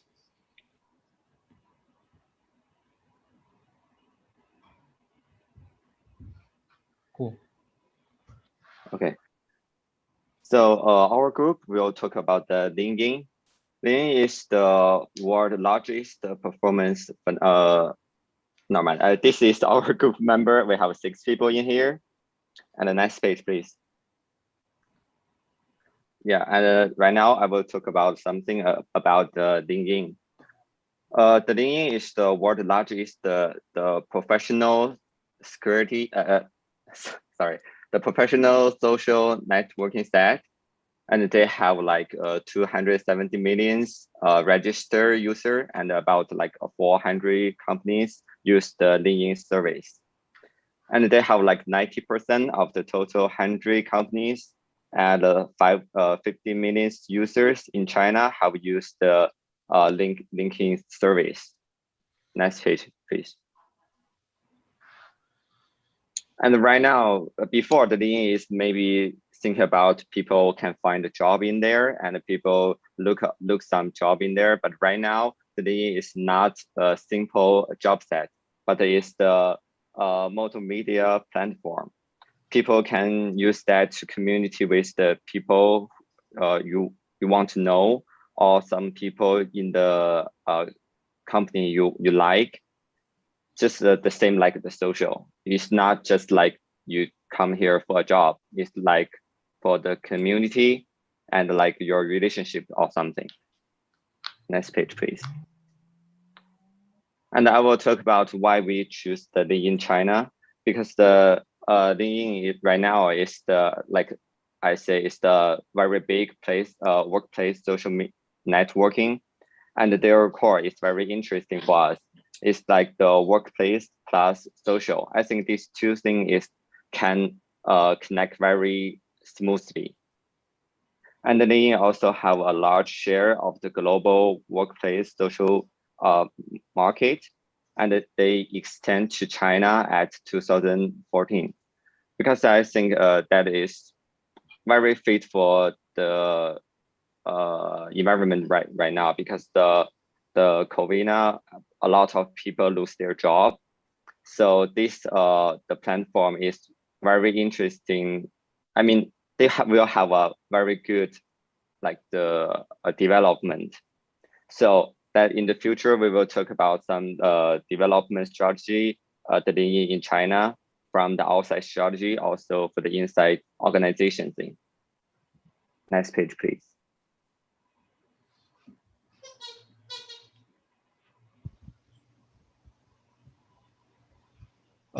Thank you, Weihang. We reached out to the general manager from LinkedIn China. Her name is Nancy Wang. She told us about some business models. They earn very less money from their members, but more from companies. This is an online B2B business model. They mainly provide enterprises with 3 value service: recruitment service, marketing service, and sales service. Next page.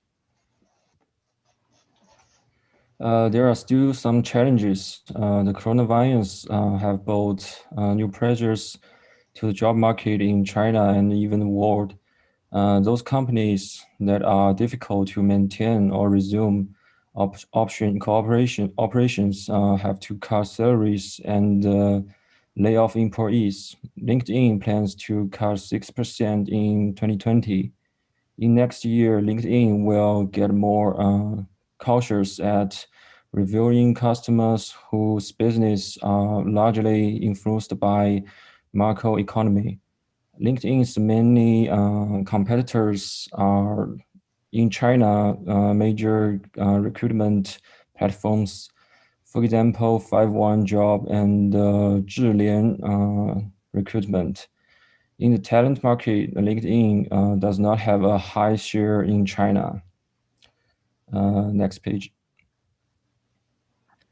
Their business strategy in China is to provide professionals with a one-step career development platform built on LinkedIn's strong global network, including new or upcoming product features such as career guides, salary insights, career mentors, and skills the assessment provides guidance and assistance to Chinese professionals in every stage of their career development. That's it. Next page. Thank you. Okay. So you do have a contact then in that huge company that is upper management. Yes, we have one group member. They have a friend is the person we say the Nancy, and they already have the connect. Okay. All right, good.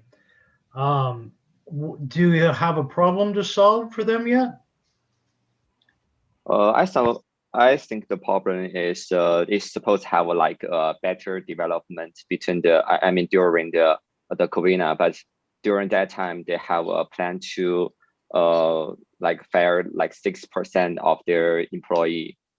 So we want to think about maybe a way it can have a better development even in China, even in US.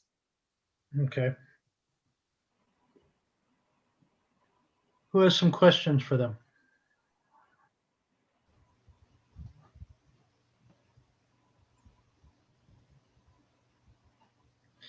All right.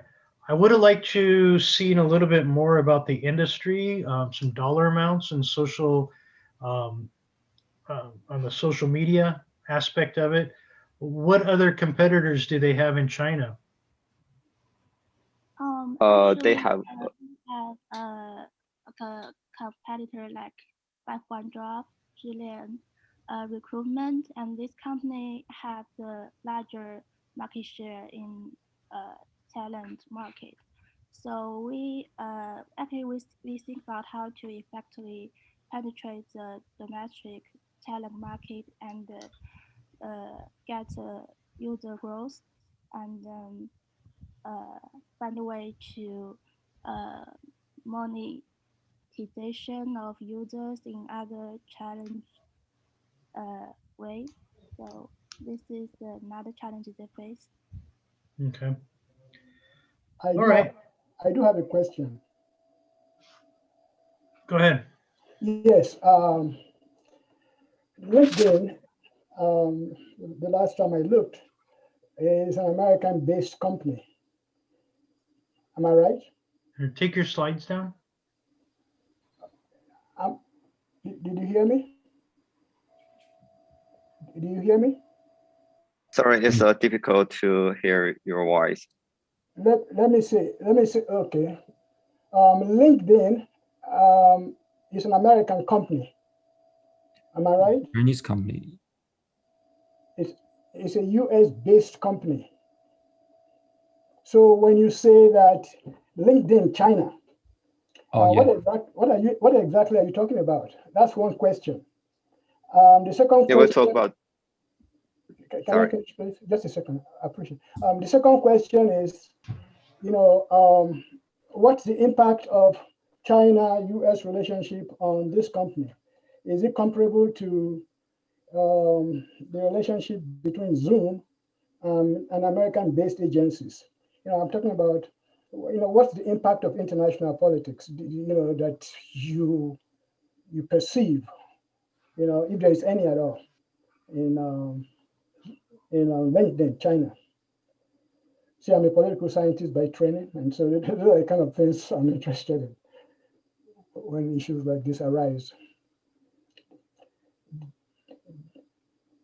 Did you understand me? I can repeat myself if you don't mind.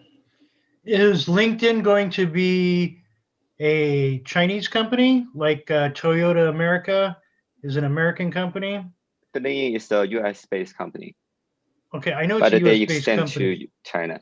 But is it going to be a Chinese company? I think it's still American company. No, I understand that. A lot of companies, for example, a lot of companies do business in the United States.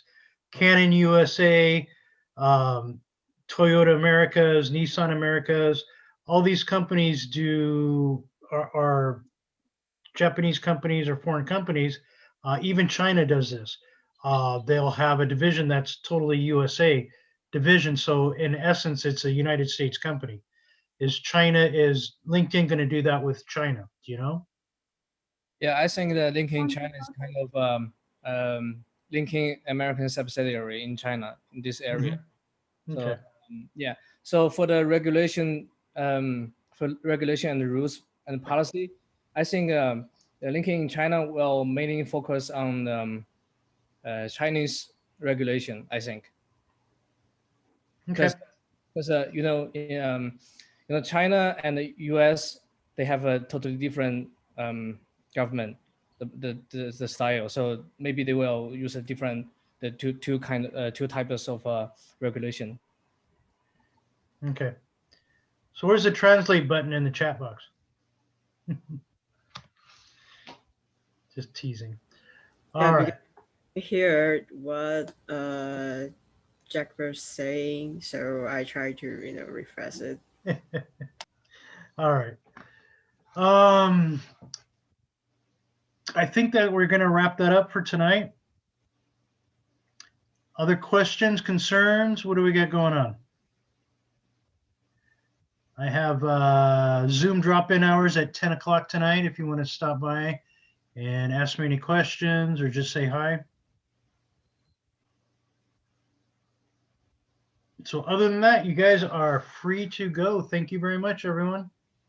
Professor, I have a quick question. You do? What do you got? Yes, so the presentation critique forms, do we email them to you? Do we just keep them, or what should we do with them? Hang on to them. I'll probably do something in iLearn so you can turn them in.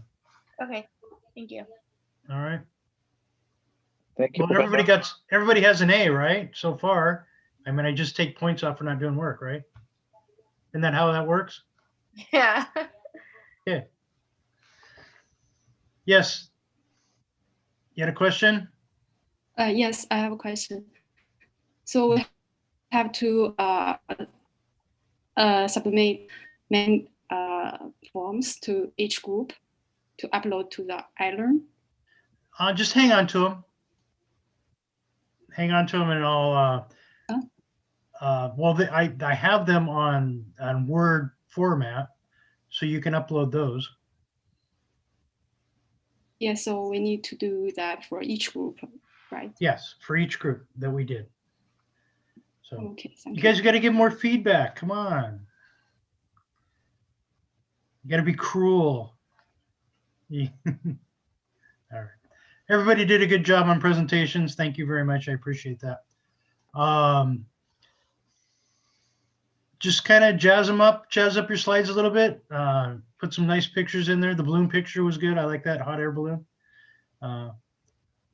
And that's pretty much it.